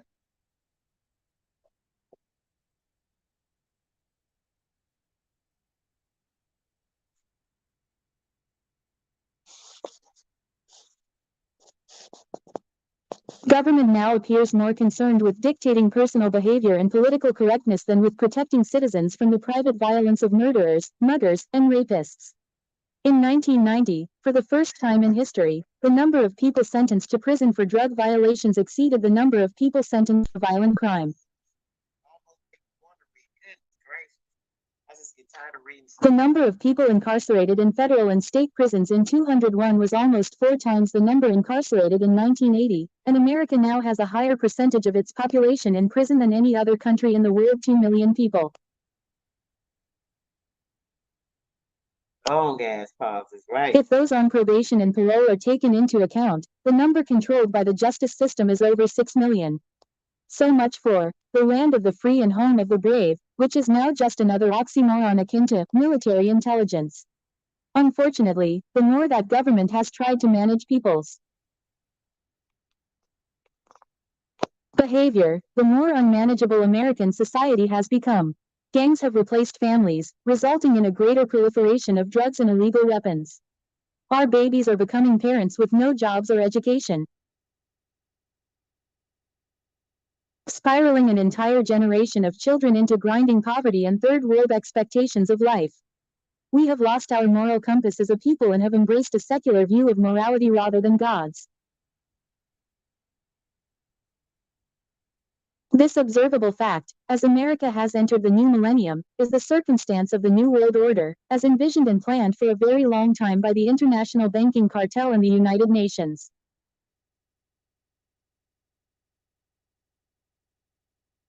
Oppression has become more refined and more insidious in recent decades. We frequently see scenes like IRS agents dragging Amish tax resistors out of their scanty homes or the Los Angeles police beating a suspect.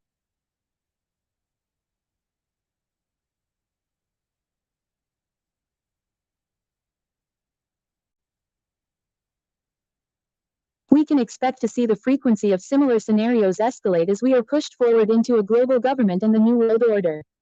The fact that only a minimum number of people physically resist government agents is not confirmation that the state is violating fewer people's rights. Imagine if the level of tyranny imposed by government agencies is less evident today primarily because the vast majority of citizens capitulate to government demands before the government resorts to enforcement.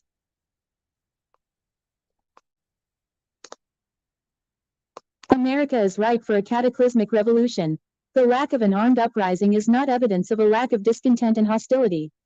6 corporations presently control all forms of media, newspaper, TV, radio, etc. in the United States, and they have been diligent accomplices in a massive cover-up of federal crimes and oppression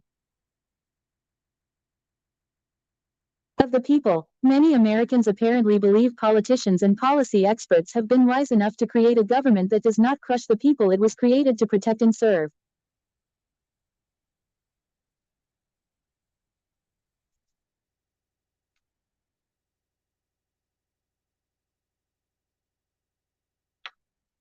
The question of individual liberty is now often marketed as a question of a ruler's intentions toward the citizen.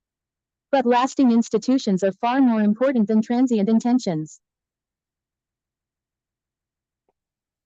The last 75 years have seen the sapping of most constitutional restraints on capricious government power. American political assessment suffers from a predisposition to appraise government by exalted ideals rather than by insipid and shocking reality.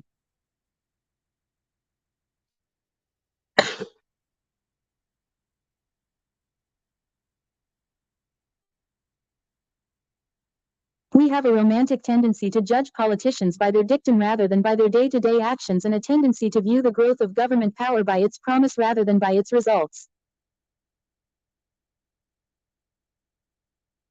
The decline of liberty is not primarily from specific acts of government, but from the collective force of hundreds of thousands of decrees, hundreds of taxes, and thousands of officials with unrestricted power over other Americans.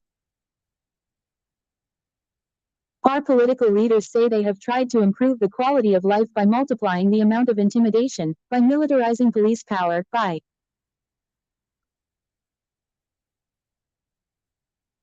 giving one group of people the power of invention over others as to how they must conduct their affairs. The power accumulating in a central government is not put on display at the Smithsonian Institute, it is exercised in day-to-day life. Day to day.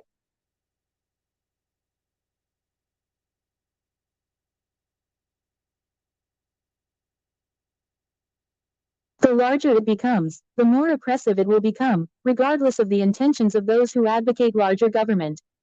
The average American's understanding of liberty and the threat to its survival has declined sharply since the nation's birth. The Massachusetts colonists rebelled after the British agents received writs of assistance that allowed them to search any colonist's property. The Massachusetts colonists rebelled after the British agents received writs of assistance that allowed them to search any colonist's property. The Massachusetts colonists rebelled after the British agents received writs of assistance that allowed them to search any colonist's property.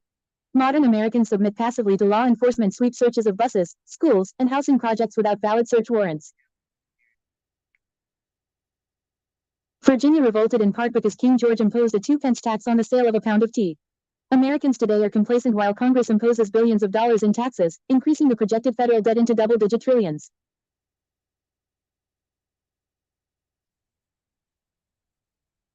Federal agencies have the power to act as prosecutor, judge, and jury in suits against private citizens. Maine revolted primarily because the British Parliament issued a decree confiscating every white pine tree in the colony. Modern Americans are largely complacent when local I see you guys saying I want to make sure you can get a clear understanding. So did you guys do you like it the way it was, moving a little slower so you can hear better and take time to absorb it, which I kind of want you to do, of course? Or did you guys want to keep it fast so you can still kind of understand it? Let me know in the chat. Put a 1 if you like it the way it was before. Put a 1 in the chat if you like it the way it was before. If you guys want me to leave it like this kind of fast, put a 2 in the chat real quick.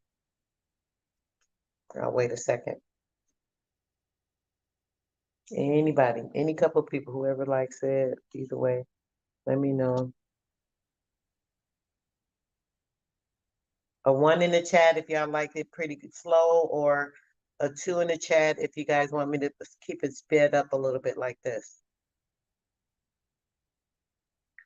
Cherokee says she okay with it. 1 in the chat. Brother said he liked it a little slower because you can hear it a little better, I believe. Yes. Okay. Either way. All good for 2. Either way. Okay. 2, 2, 2, 2, 2, 2. Okay, let's get it. Yafa, I knew you. Yaha, Yafa, brother, I always say your name wrong. I don't even want to try to pronounce it right because I hate when I do that. And I can't, I know how to say it, but I can't think offhand now because I haven't pronounced it in a while. But yes, brother, one, it is a lot better. I figured you'd say that this is the real reason you don't want to choose with the done, da da da da. 2, da da da da da. Okay, either way. So yeah, let's kind of speed it up. If we need to stop it, we'll stop it because I want you guys to hear a little bit more. If it's slow like that, y'all see how slow it's going. I mean, let's see. If it starts to get a little too fast, I'll slow it back down. But let's try this for a while. Hopefully, it's clear enough. Okay, yeah, everybody's saying 2. Okay. Federal agencies have the power to act as prosecutor, judge, and jury in suits against private citizens. Maine revolted primarily because the British Parliament issued a decree confiscating every white pine tree in the colony. Modern Americans are largely complacent when local regulatory agencies. Federal agencies have the power to act as prosecutor, judge, and jury in suits against private citizens. Maine revolted primarily because the British Parliament issued a decree confiscating every white pine tree in the colony. Modern Americans are largely complacent when local regulatory agencies impose almost unlimited restrictions on individuals' rights to use their own.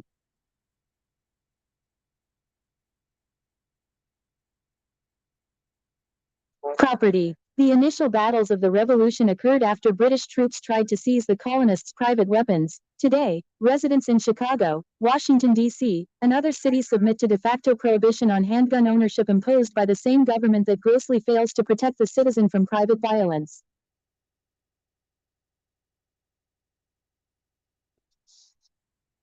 The 1775 revolution was largely a revolt against growing arbitrary power.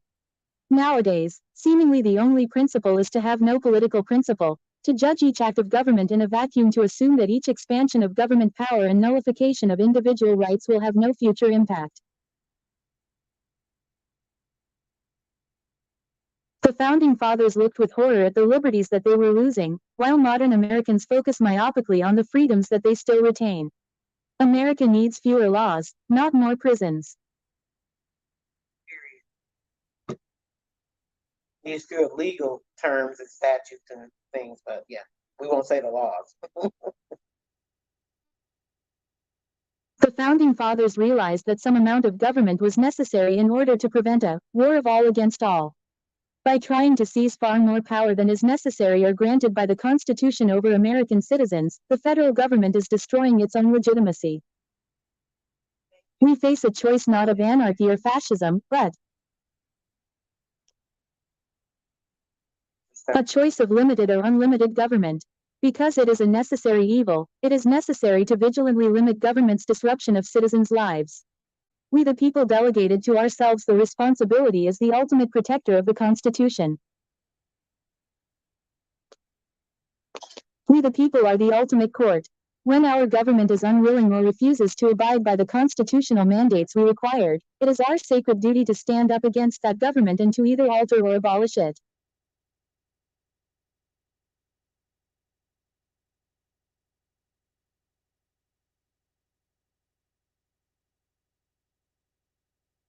But oppression remains an evil that must be minimized in a free society. The ideal is not to abolish all government, but to structure it so as to achieve the greatest respect for citizens' rights and the least violation of their liberty.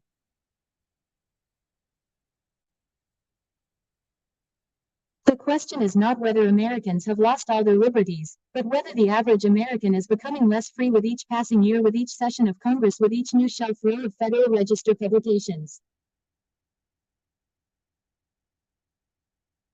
American liberty can still be rescued from the encroachments of government.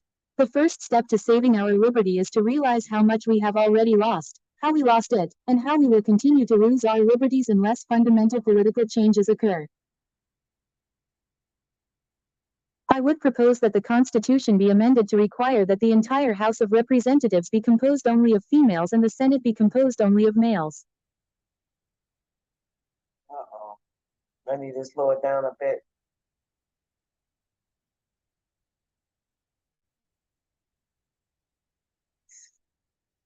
That would be a natural. Maybe you guys want to grasp it a little better. I'll go a little more. Let's see how this goes.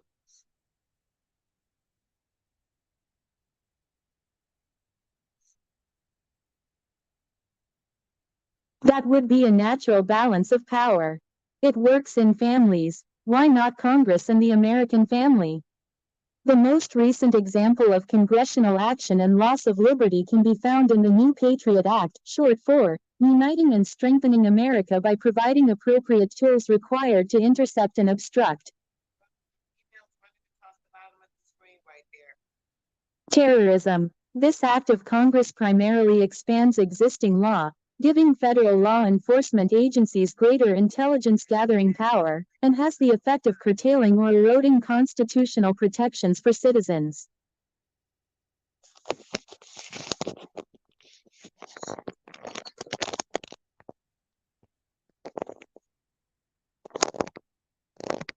In the wake of September 11th, most of us believed that the law might be reasonable in granting enforcement agencies these expanded powers. But the facts as have been revealed by Congress do not support that contention. That tragedy occurred not because of inadequate anti-terrorism law, but because of the Federal Intelligence Agency's own internal procedural failure. The Patriot Act does not, therefore, help us to fight terrorism better. What it does do is 1.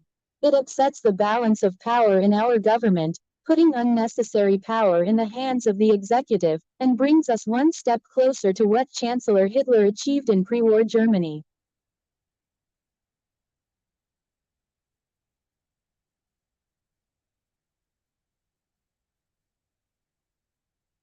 Oh yeah, we do gotta speed it up. 2. Increases the administrative burden on presently overburdened intelligence agencies, making terrorism more difficult for them to fight.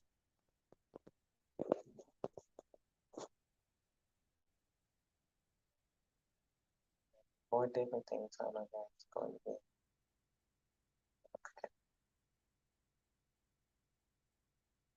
Yeah, I gotta. 3. Destroys many of our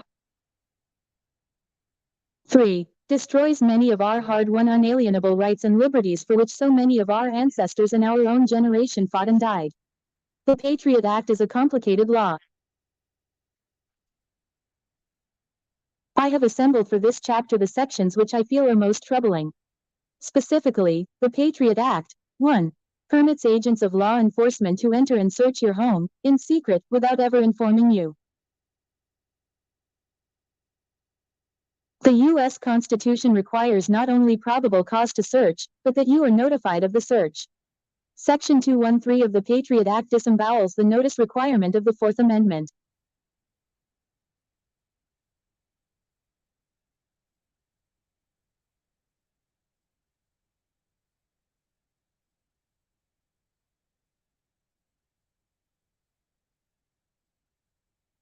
Two, Section 216 of the Act permits agents of the government to tap your phone or computer without probable cause having been established.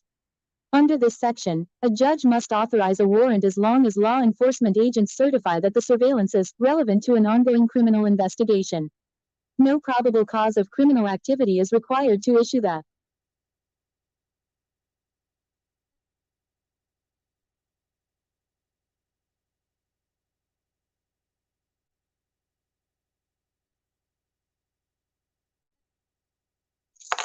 warrant, and the criminal activity does not have to have anything to do with terrorism. This violates the probable cause provision of the Fourth Amendment.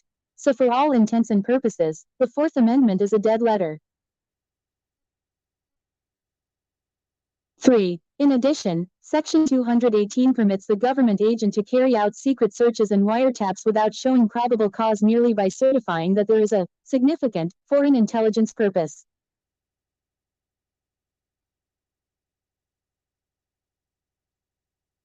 This also evades the Fourth Amendment protection. 4. Section 411, in tandem with Section 802, expands the power of government to designate a group as a foreign terrorist organization. Any group which endorses so-called terrorist activity, which under 802 may be otherwise a lawful protest activity, can be designated as a terrorist Twin.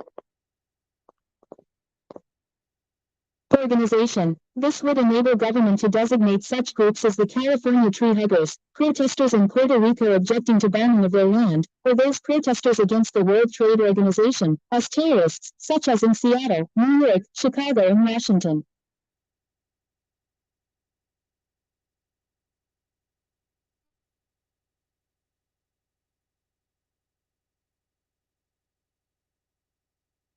Goodbye. First Amendment.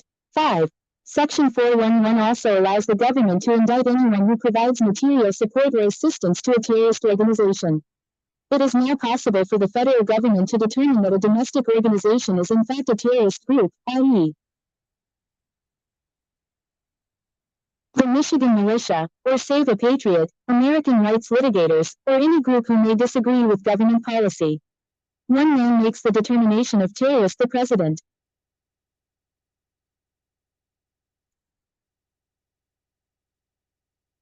No evidence is necessary and no court can stop that designation.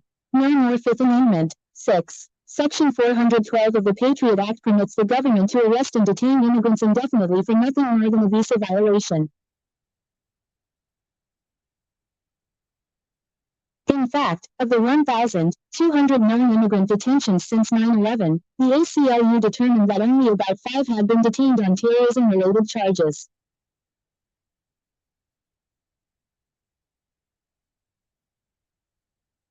7. Section 802 creates the crime of domestic terrorism.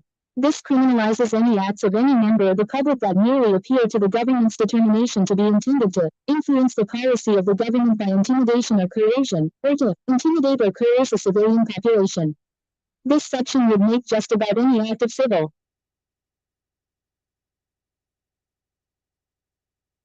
disobedience in protest against government policy into an act of domestic terrorism. Anyone who responds in writing to the IRS by objecting to one of its decisions could improbably be labeled a domestic terrorist.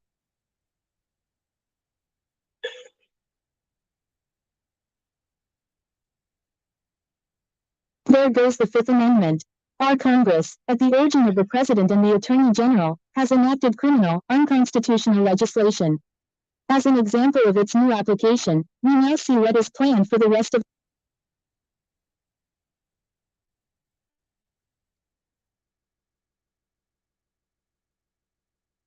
Get the reading go.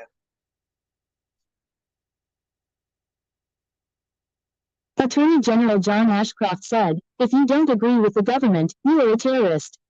Attorney General Ashcroft pushed the U.S. Patriot Act through an overwhelmingly dim-witted Congress soon after September 11.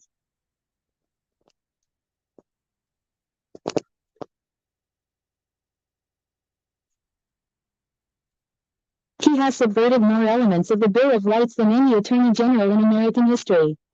This is the same man who was beaten by a dead man in his bid for the Senate.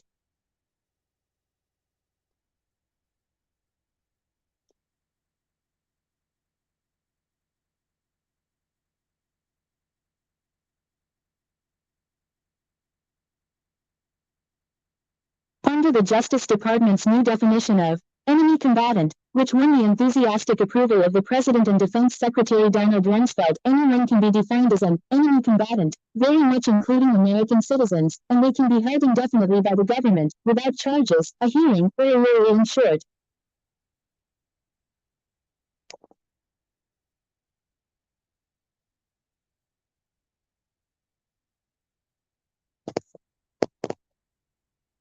Incommunicado. Goodbye the entire Bill of Rights. Now more Americans are also going to be dispossessed of every fundamental legal right in our system of justice and put into camps.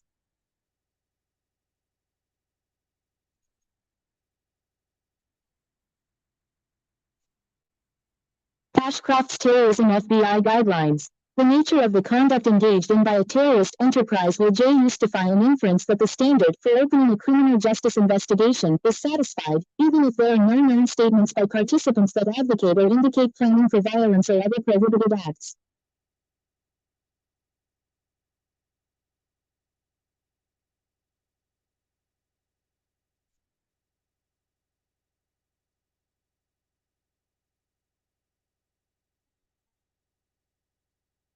That conduct can be simply intimidating the government, according to the USA Patriot Act. This book would qualify under those guidelines. The following words of Thomas Jefferson from the Kentucky Resolutions sound as though they were written yesterday in describing the Patriot Act.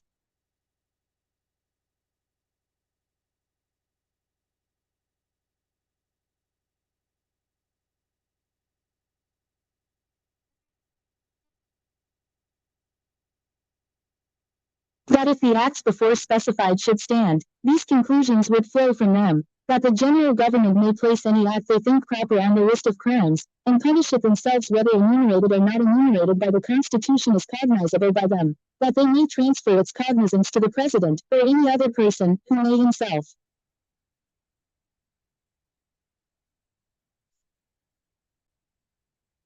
be the accuser, counsel, judge and jury, whose suspicions may be the evidence, his order the sentence, his officer the executioner, and his breast the sole record of the transaction, that a very numerous and valuable description of the inhabitants of these states being, by this precedent, reduced, as outlaws, to the absolute dominion of one man, and the barrier of the Constitution.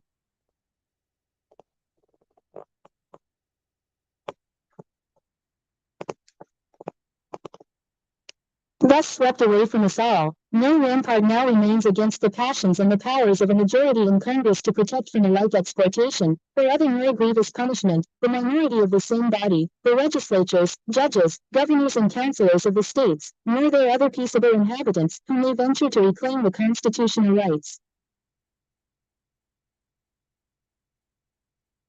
and liberties of the states and the people, or who for other causes, good or bad, may be obnoxious to the views, or marked by the suspicions of the President, or be thought dangerous to his or their election, or other interests, public or personal.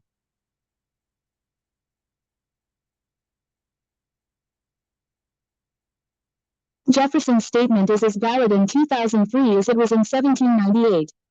It lends a chilling historical perspective to the present Patriot Act, and our present condition compared to events in America in 1798 brought on by the Alien and Sedition Act Whiskey Rebellion. Congress and the other branches of the federal government are not a party to the Constitution, they are products of it. The Constitution vests Congress with certain delegated authorities under Article 1, nothing more.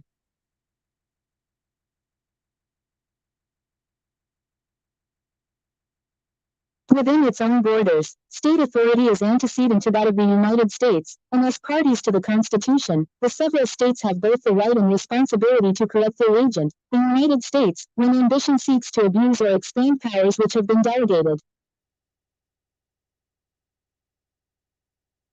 Of more immediate importance where the instant matter is concerned, those who exceed the law, whether of the state or the United States, are accountable to the law of the land and, ultimately, to the people of the land within the several states.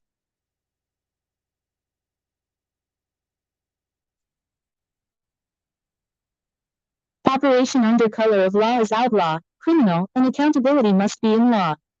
Judges, magistrates, attorneys for the Department of Justice, and enforcement people do not have immunity when they exceed the law as it is written.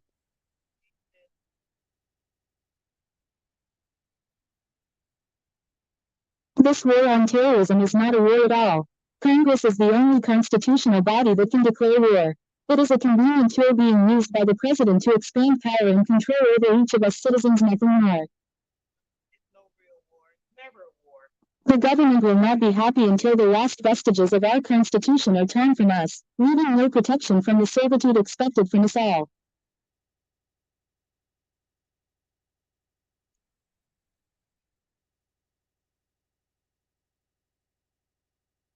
The federal government has never kept its word in either the conduct of internal policy, constitution, in treaties with the Indians, or in international policy.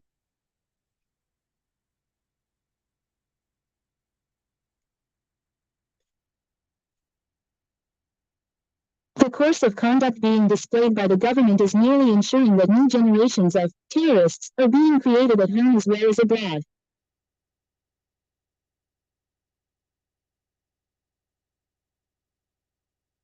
You'll speed her up again in a second so we could do about 30 more minutes, guys. Let's let this page finish. The Constitution was written and the federal government created in order to ensure that all of our liberties were protected even during times of war. They have failed miserably in that task.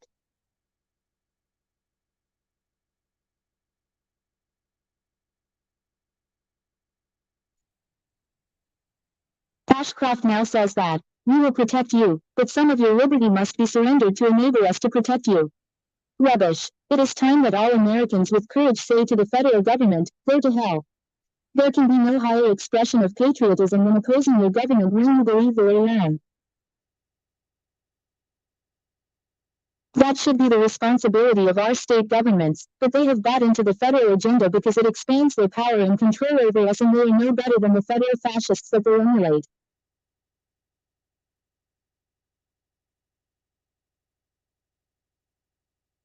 Freedom is a word not often reflected on by us. Thomas Jefferson said, freedom is not free, the price we must pay for freedom is eternal vigilance. Collectively we have not been vigilant, and now we can see the result of our apathy.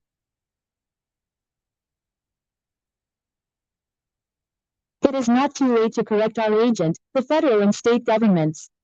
Individually we are not a threat to the vested interests of the new king, but collectively we can still control if we wake up and smell the dead rotting corpse of this once great republic.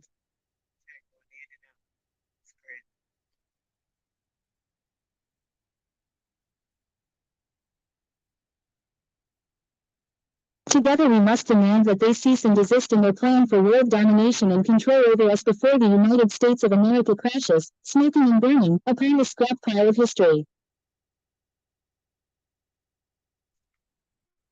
When I left the battlefield of Southeast Asia, I vowed that I would never again take up arms against another human being, and I never will.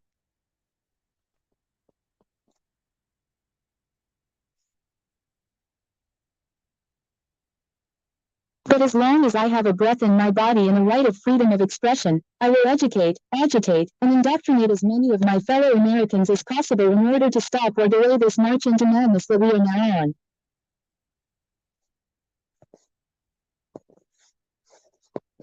The administration forced a vote on the Patriot Act before many legislators even had a chance to read it.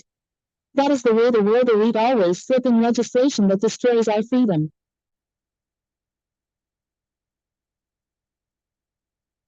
That part. That is the way the War Powers Act of 1933, the Federal Reserve Act, and the 16th and 17th Amendments to the Constitution all were passed into law.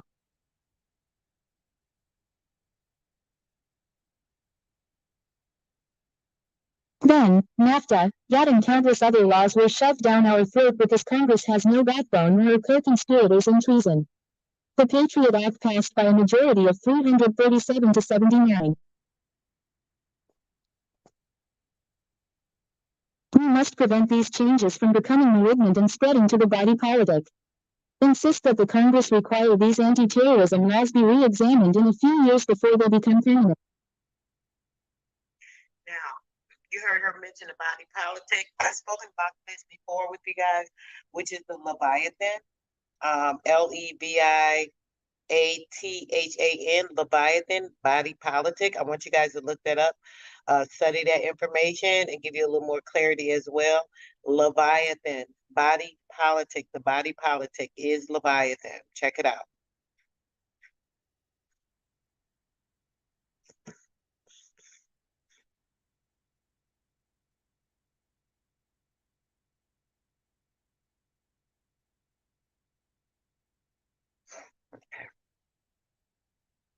We must prevent these changes from becoming malignant and spreading to the body politic.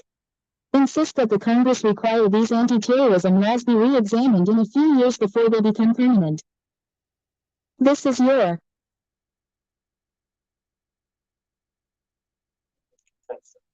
only chance to protest what may end up being the most significant event in our nation's history, events that your grandchildren will not forgive you for if you do nothing.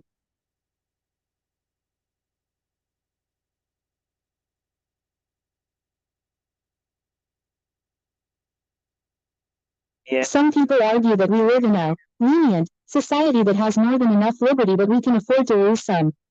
Others have argued that only those people who are criminals or buying and selling drugs or gun owners have concern about the Bill of Rights. Some might think my perception is too negative. They are probably correct.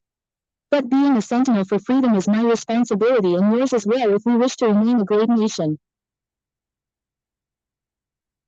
On my way to Hawaii 3 weeks after the New York tragedy, I was sitting next to a young woman who worked for the World Bank in Washington. Yes, ma'am, body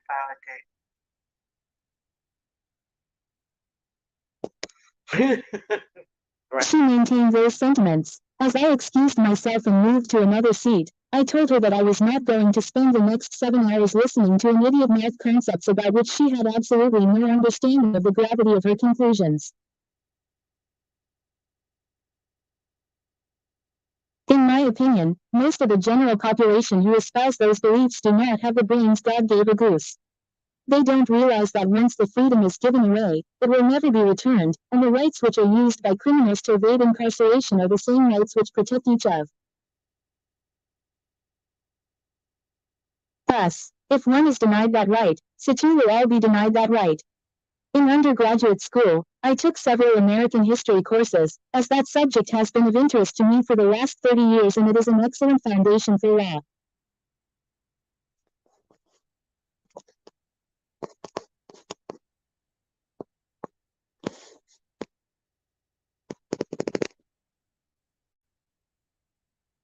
But I discovered that what was written in the history books was not the same as what was written in the settled case law of that same time period. What'd she say?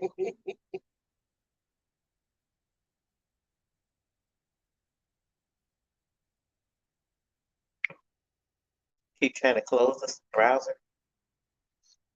The law is where the true history of a nation is found, not in a revisionist history book. This nation's history is composed of many great dreams and ambitions which were sacrificed upon the altar of pragmatism, necessity, circumstance, and thousands of dead heroes. Our constitutional rights are like that.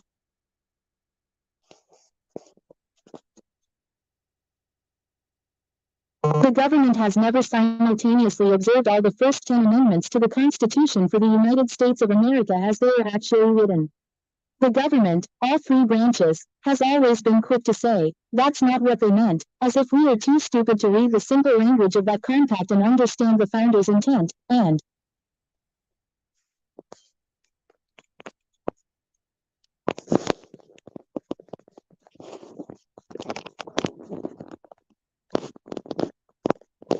Come on, Bessie, speed up. that's in good times. In dreadful times, when things get difficult and Americans are concerned, distressed, or angry, things get suddenly worse. This has been true from the very start of our nation.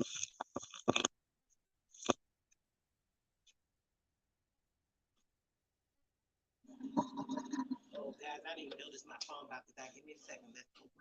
I don't want it to hang up on you guys before we get done here.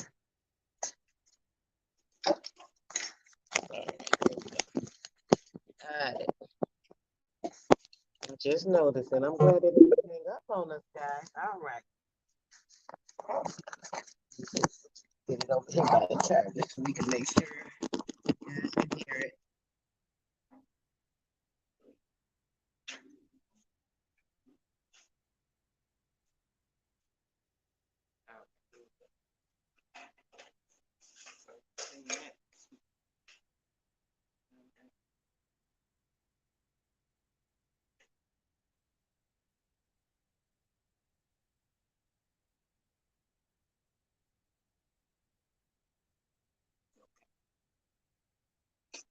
The second president, John Adams, a founding father, a forefather of yours truly, someone who should have known better, got the Alien and Sedition Acts passed. That law allowed the deportation of any non-citizen who was judged to be dangerous to the United States even if the country was not actually at war.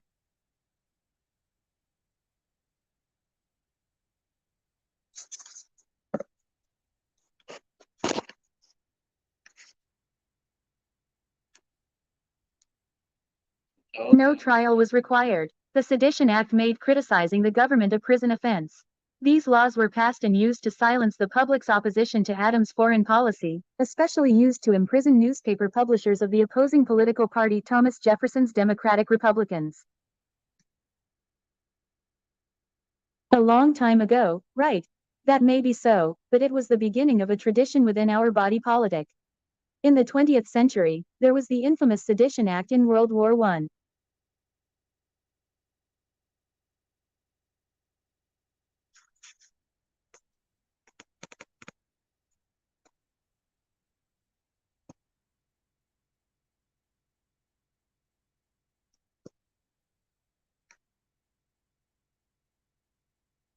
It was used to jail social reformers, activists, and other people with whom the government disagreed and, if they were non-citizens, to expel them. Specifically, it made speaking out against war a prison offense.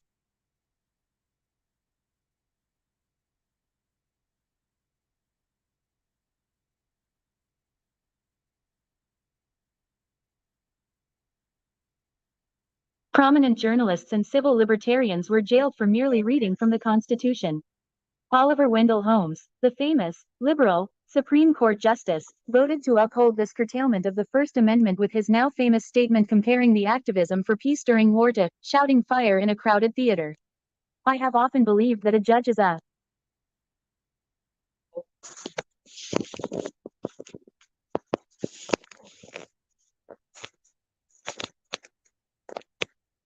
She's slowing up again, guys.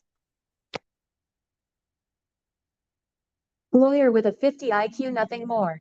The next shameful event in our history which still plagues us to this day was the War Powers Act of 1933. This act permitted President Roosevelt to make law in the form of executive order, bypass Congress and create his socialist state.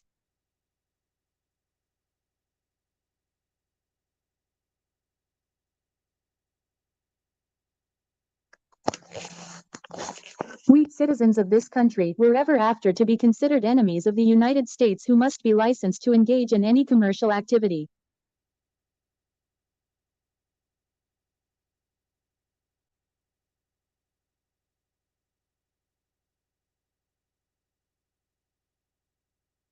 With the aid of the Federal Reserve, the same people who created the Depression, the president confiscated our gold and silver coin and replaced it with worthless pieces of paper and a debt system that will eventually destroy this great country.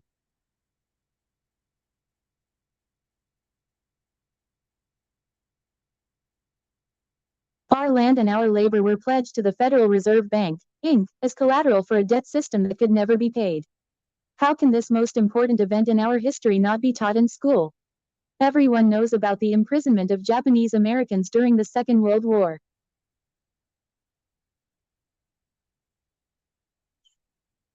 All people of Japanese descent, even natural-born Americans, were subject to detention in prison camps.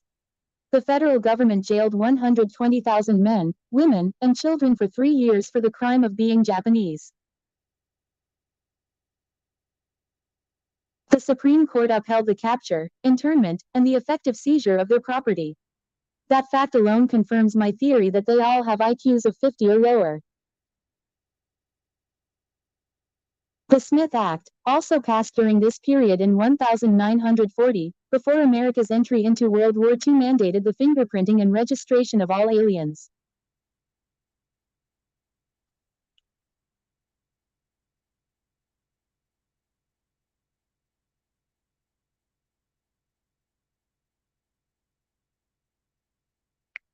In the United States, to be an unregistered alien was against the law. This law also outlawed all organizations that advocated the overthrow of the government, perhaps a reasonable measure in war, but this law was passed during peacetime. Born free, born naturalized, born sovereign.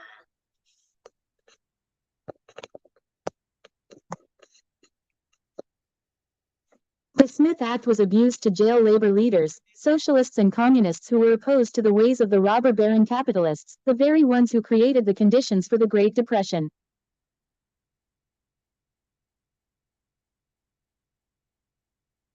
The Red Scare of the 30s and the Communist witch hunt of the 40s and 50s ruined many American lives.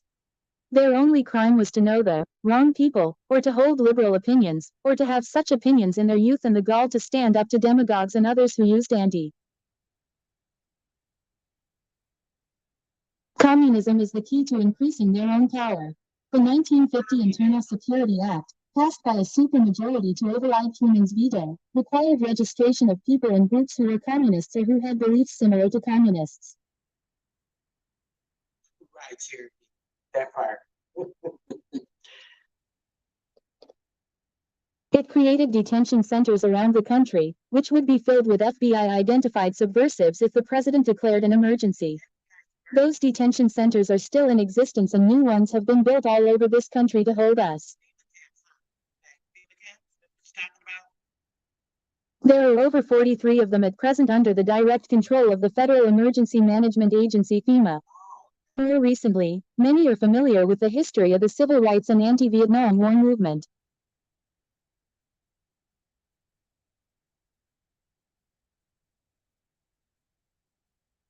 Did you also know that the FBI's Operation Co-Intelligence Program COINTELPRO, approved at the highest levels of government, had as its object the suppression of those who worked to change the system?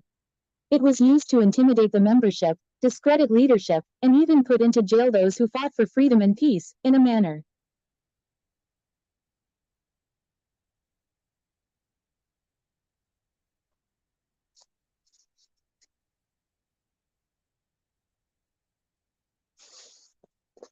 That was not only grossly immoral but also completely illegal.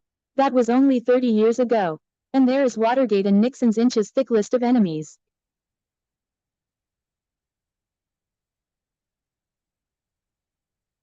FFE used the power of the IRS, FBI, Customs, and other federal agencies to harass or eliminate his political opponents and everyone he suspected of disloyalty or political opposition.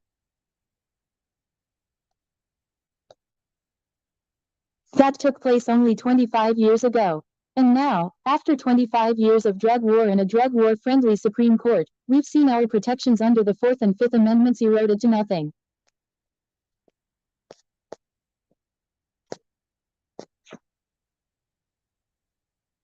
All of these deprivations of liberty are always under the pretext of some alleged war. We're at a watershed point in our nation's history. Not everyone who cries, "We must fight terrorism," is really a friend of the Republic and freedom.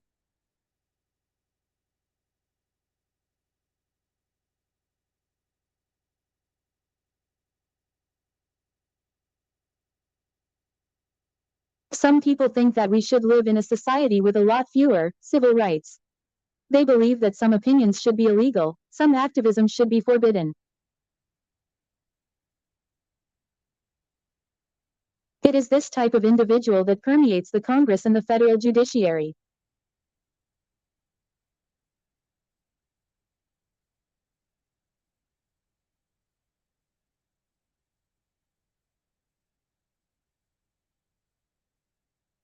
Will these new laws affect you?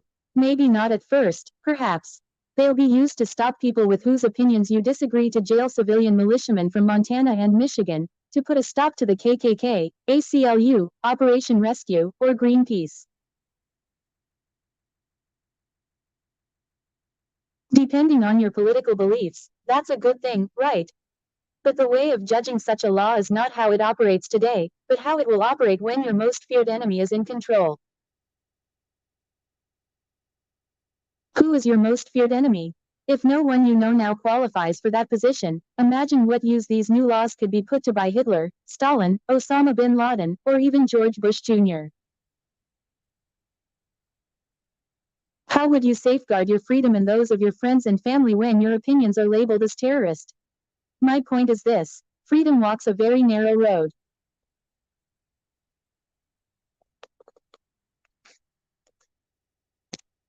On one side of that road stands conformity, censorship of ideas, and the use of force to compel people in their role as citizen or antagonist.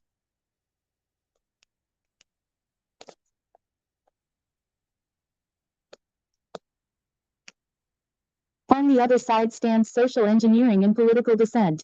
The only thing in the middle of the road is dead skunks and ignorant people. That narrow road is supported by the Bill of Rights and the settled case law which support our rights.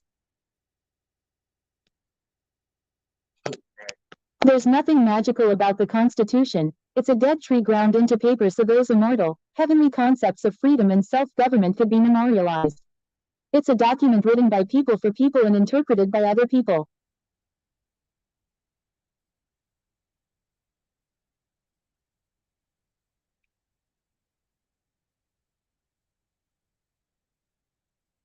It can be followed or it can be ignored.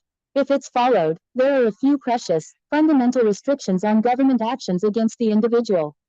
There is in the Constitution, for instance, a guarantee of due process of law before life, liberty, or property is taken from you.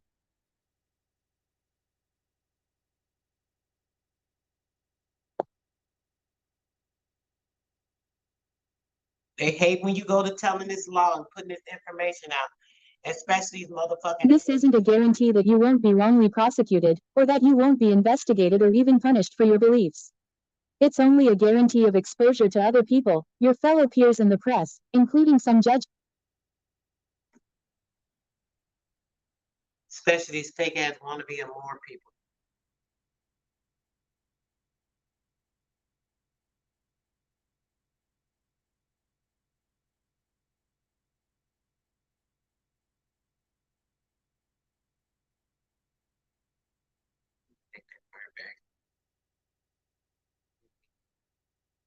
It can be followed or it can be ignored.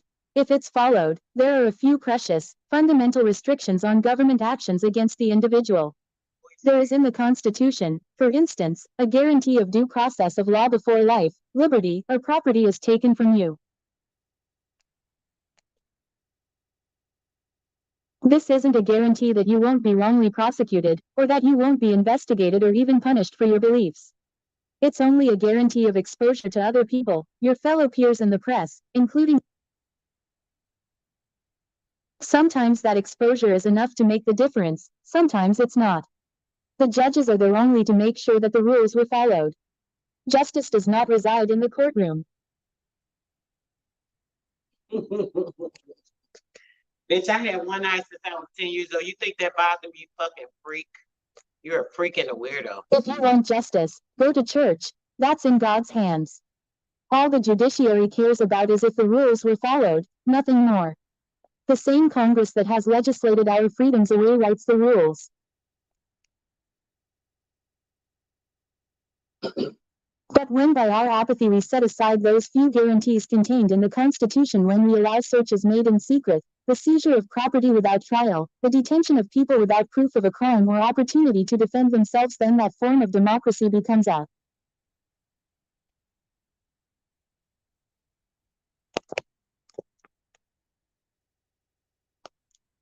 Peace, Golden Moon. Thanks for coming through. paradigm for disaster. Our silence is freedom's death knell. Your little moist bird bad friend was in here, Congress. That's how you missed nothing important. That's it, baby. Somebody need to get in a full tub, obviously. People suffer because those who have an exercise power are imperfect people.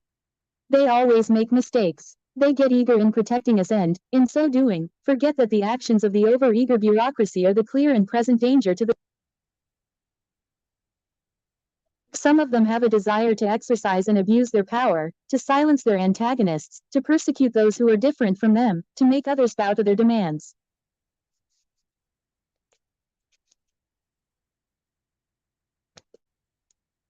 Stay out of here. Those types of individuals make great prison guards, politicians and judges.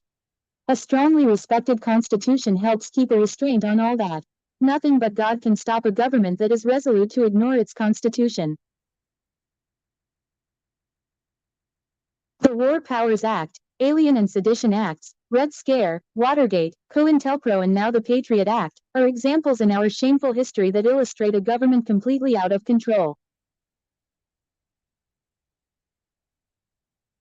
But the Constitution was drafted in order to make things safer by introducing safeguards.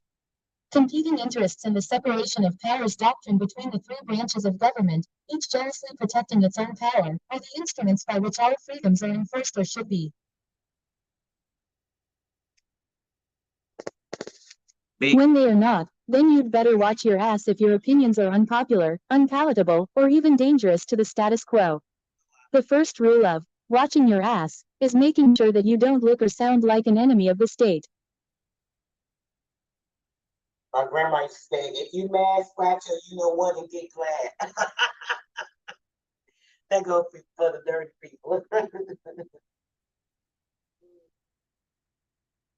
It's called the ostrich strategy.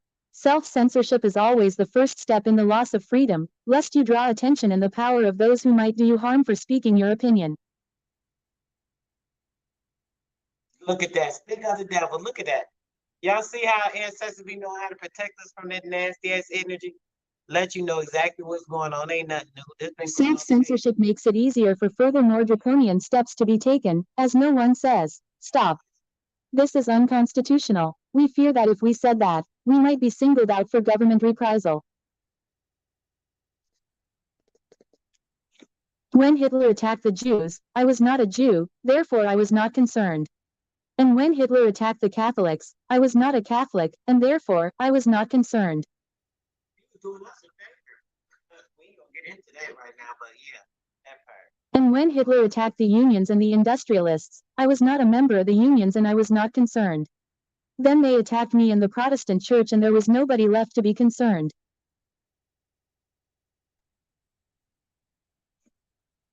This quote is from a pastor who opposed Nazism in Hitler's Germany. He was speaking for the reaction, or lack thereof, of all people of goodwill in Germany to the events that transpired there. It's the silence of people of goodwill that allows manifest evil and fascism to entrench itself. Evil can flourish only when men of good will do nothing, is an ancient maxim that has profound meaning in our time.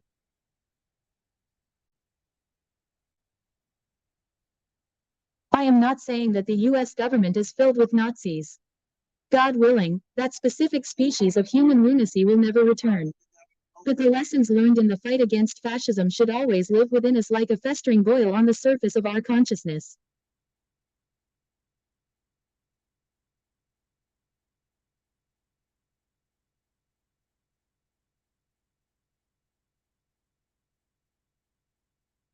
Don't be silent, and don't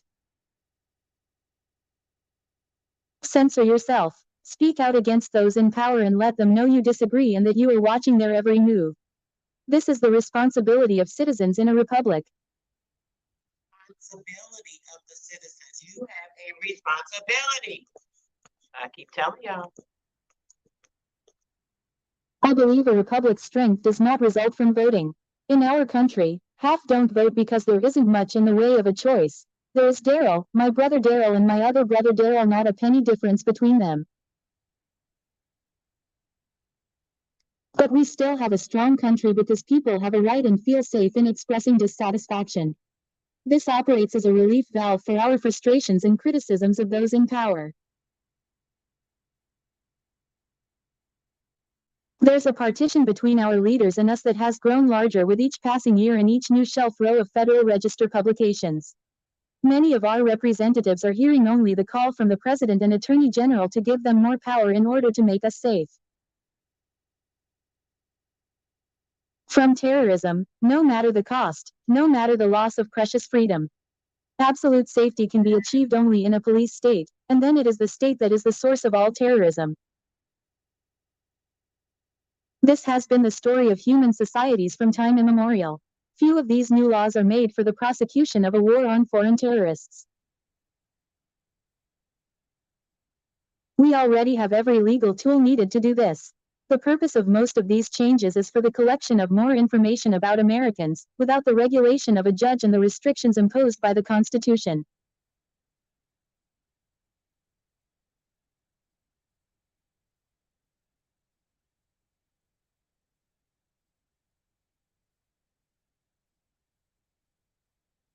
The law already allows intelligence and investigative agencies to spy on foreigners without any serious obstacle. These laws can be only for the monitoring and imprisonment of those living in the U.S. who have differing opinions of what makes for a fair and just society, citizen or foreigner. The government's opinion may be diametrically opposed to your own. Our war right now is against terrorists in the Middle East. The first people targeted in this country will be Arabs and Muslims.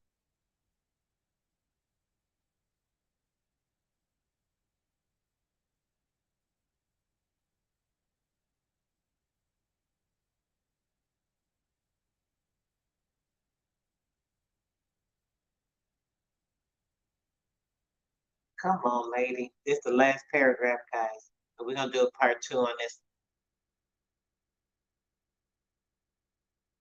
Since I'm not Arab or Muslim, it is none my concern.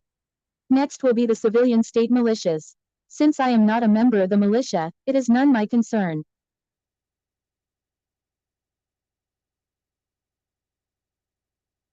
Next will be who? Y'all good old Christians. Next will be the Christians with their belief in a power higher than the government. Will there be anyone left to object? We as the unified voice of we the people must, when the first of us is targeted, shout out from the highest hill. Go to hell. We're gonna end it right there. Go to hell to all of them. I hope you guys enjoyed this. I enjoyed everyone in the chat. You guys are giving some good comments and information. Kept it light where it needed to. Did get really deep. It can put us in our emotions when we thinking about this stuff. But yes, it was very insightful. I will do a part two of this. I don't want to promise when, guys. Y'all know me. But I will definitely do a part two of this and make sure you guys are getting this information. I'm gonna play a song or two to get out of here with. We ended this on page 38. Actually, oh, let me share this with you guys. Hold on one second. Wait a minute, guys, before we get out of here.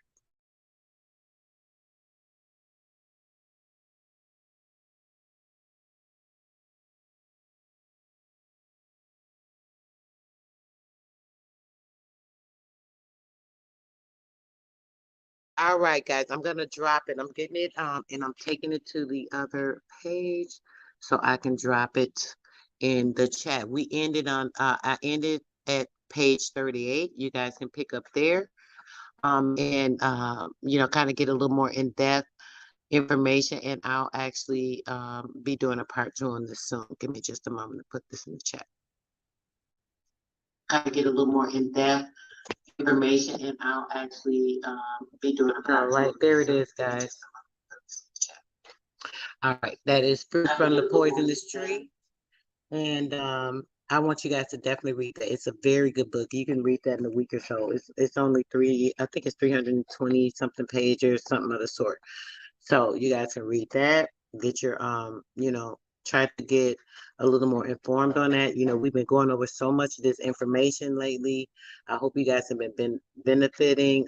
We've been on Empress Hober's channel. I've been delivering like like facts after facts after facts, proof documents showing you guys, showing you the statutes, the laws. We've been going over the information. I know a lot of people are hating because they don't want you guys to know this stuff. They want y'all to stay asleep because they're black, they're government agents, and all of this. You feel me? So we got to make sure that we're astute to knowing what's going on and not letting these people continue to distract us, put our minds in other places that aren't beneficial, trying to keep us from knowing the truth, trying to keep us from knowing the facts because they want us to have these issues of being stagnant, staying under their control where you're just following them, being entertained in your mind, study lost in your mind, being black in your mind, darkened in the space that's not going to advance you, so on and so forth. We have to really come out of that, guys. You guys cannot let these people continue to distort your mind. You have to be of sound mind and thinking. You have to have your clarity. You have to have your own discernment. You have to know the knowledge and the truth of everything that um, will bring you to the light in all facts. I'm gonna play a song for you guys, and we'll be out here after this. Have a great night. Peace, love, soar to the greatest heights. Hopefully, your mind will show you some things that will help you to open up to some of the things that we talked about. My email is in the chat. Make sure you hit me if you want to get in that private course for January.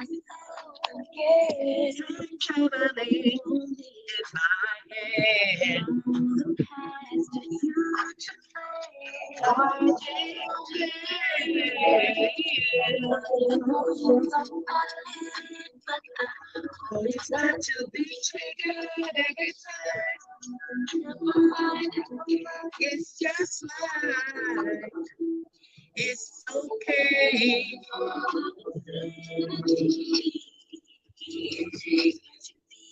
I choose peace forever.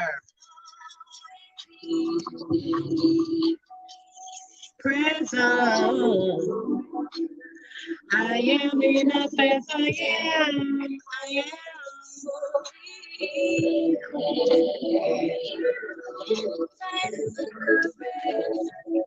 I choose share. You know what? You can adapt to all of this, overcome it, manifest what you want for your story to be.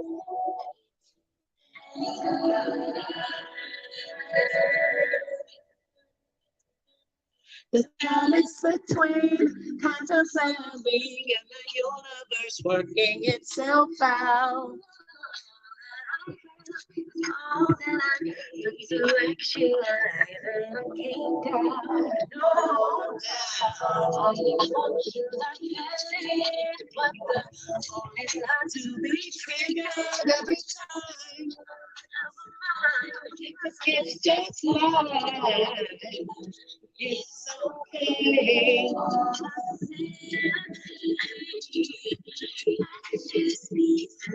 Forever will always be present. I am enough as I am. I am. You are too, baby. You better know it. Adaptable. Yes, we are.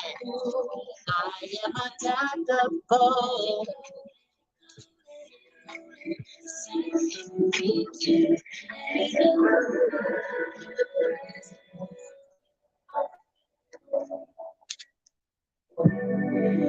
I honor God when I honor God when I honor you. Honor God when you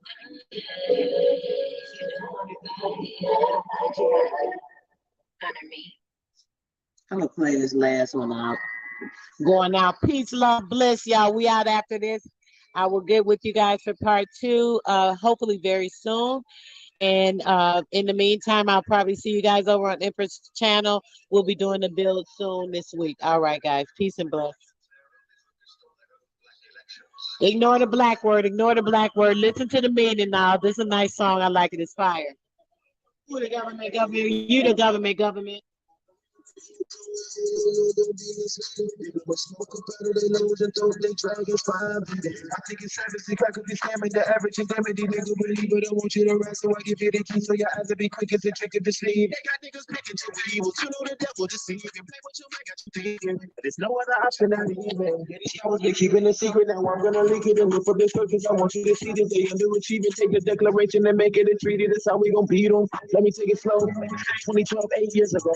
Every president in Africa, South America, and the Caribbean, they declared that they ready to back us up. But really, it came from the first invitation we got in no face. You can ask Jacob Blake's cousin, he was in the room. He's the first OG. This finna get deep. This shit is a sleep. There's blood in the street. We playing for keep. Repeating the cycle. We gonna get beat. So we need a plan that is really unique. Someone gotta do it, and maybe it's me. But ain't you the nigga be making the peace? Tell us who gave you permission to speak. The singers and players of instruments lead. We the producers of our environment with the power to change us. Frequency of the vibration that can influence how people behave. This is the knowledge of change us. Using the laws that they got in the favor. Listen to all of the nation. Read the declaration, dog. It's written in black and white. Just the power to change the whole life. We can do this shit overnight. But we gotta start somewhere. Might as well go ahead and start here. Hold them to the words they declare. When you gotta rise, can't be scared. All you gotta do is have no fear. I swear it's written in black and white. Just the power to change the whole way of life. We can do this shit overnight. But we gotta start somewhere. Might as well go ahead and start here. Hold them to the words they declare. When you gotta rise, can't be scared. All you gotta do is have no fear. Now that we reppin', we bound to be stepping with powers of heaven. Powers of heaven. We start with elections and prophecy legends. They call it an exodus. Follow the exodus, tripping and falling. You follow the president. Who be stronger we ever been? International law takes him out of their element. Look at all of this melanin. Heart of a lion, a slice of a tiger, the just of an elephant. Bitch, I'm high as a pelican. I am a revolutionary, rebel. You irrelevant. Heaven should me do the peril, the push that they head with the devil is. And I know they had something to say on their chest when they saw me in the flesh, but they never did. That's the fire I order. We got the Rick and you look them bad. After no much faster, we ride. One of the shit to the shot. Look for them up in every dance. I'm not seeing my top. Probably not to be not to be great faster. Like me, Kim Cola and Lava. Be the white house and James Alana. Just the power to change the whole way of life. We can do this shit overnight. But we gotta start somewhere. Might as well go ahead and start here. Hold them to the words they declare. When you gotta rise, can't be scared. All you gotta do is have no fear. I swear it's written in that way. Just the power to change the whole way of life. We can do this shit overnight. So we gotta start somewhere. Might as well go ahead and start here. Hold them to the words they declare. When you gotta rise, can't be scared. All you gotta do is have no fear.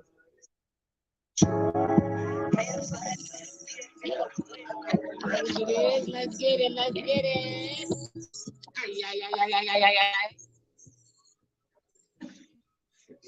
So what's happening? So what's happening? So what's happening? So what's happening? We original.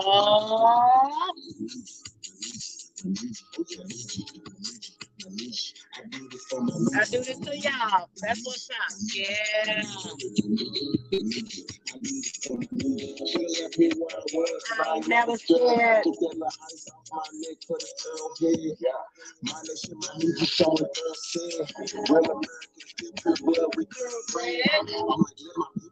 Just take me instead. I'm only choosing red. People, you can keep that bread. You can keep that bread. They are billions and billions. Ruling over me, they ain't got no control over me.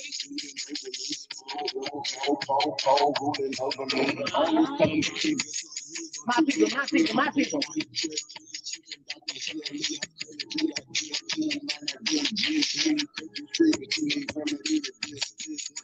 I'm from the hood, I'm still waking up my feet. Wake up, wake up, wake up, wake up, wake up. Oh, wanna be like us? They can't fuck with us. Yay. Try to weaken us. We're killing y'all. Hey, we are the cosmos around this bitch. We is the cosmos. They got all that shit. Give it up, give it up, give it up, give it up, give it up. It was a long time ago. That's racist shit. Y'all holding shit, stolen shit. We don't need y'all holding it. Reverse engineering, technology, controlling it. Gave it everything you got, but you can't put no soul in it. I ain't got shit in me. Everything is not what it seems, but I'm feeling it. Can't you afford to pay attention? Who you y'all gotta sit for that shit. I'm peeping y'all cactus. This ain't no Earth war. This shit is galactic. Pure galactic. It's the 90s around this bitch. We gonna put arrows. As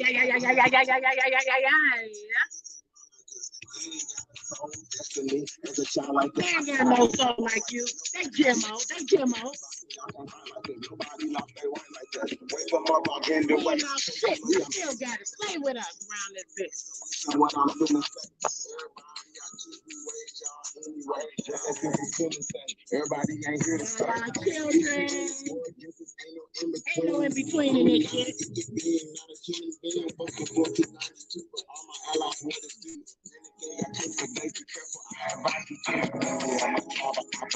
What's happening? It's big crossing line. What's happening? Y'all ready? Y'all see him all.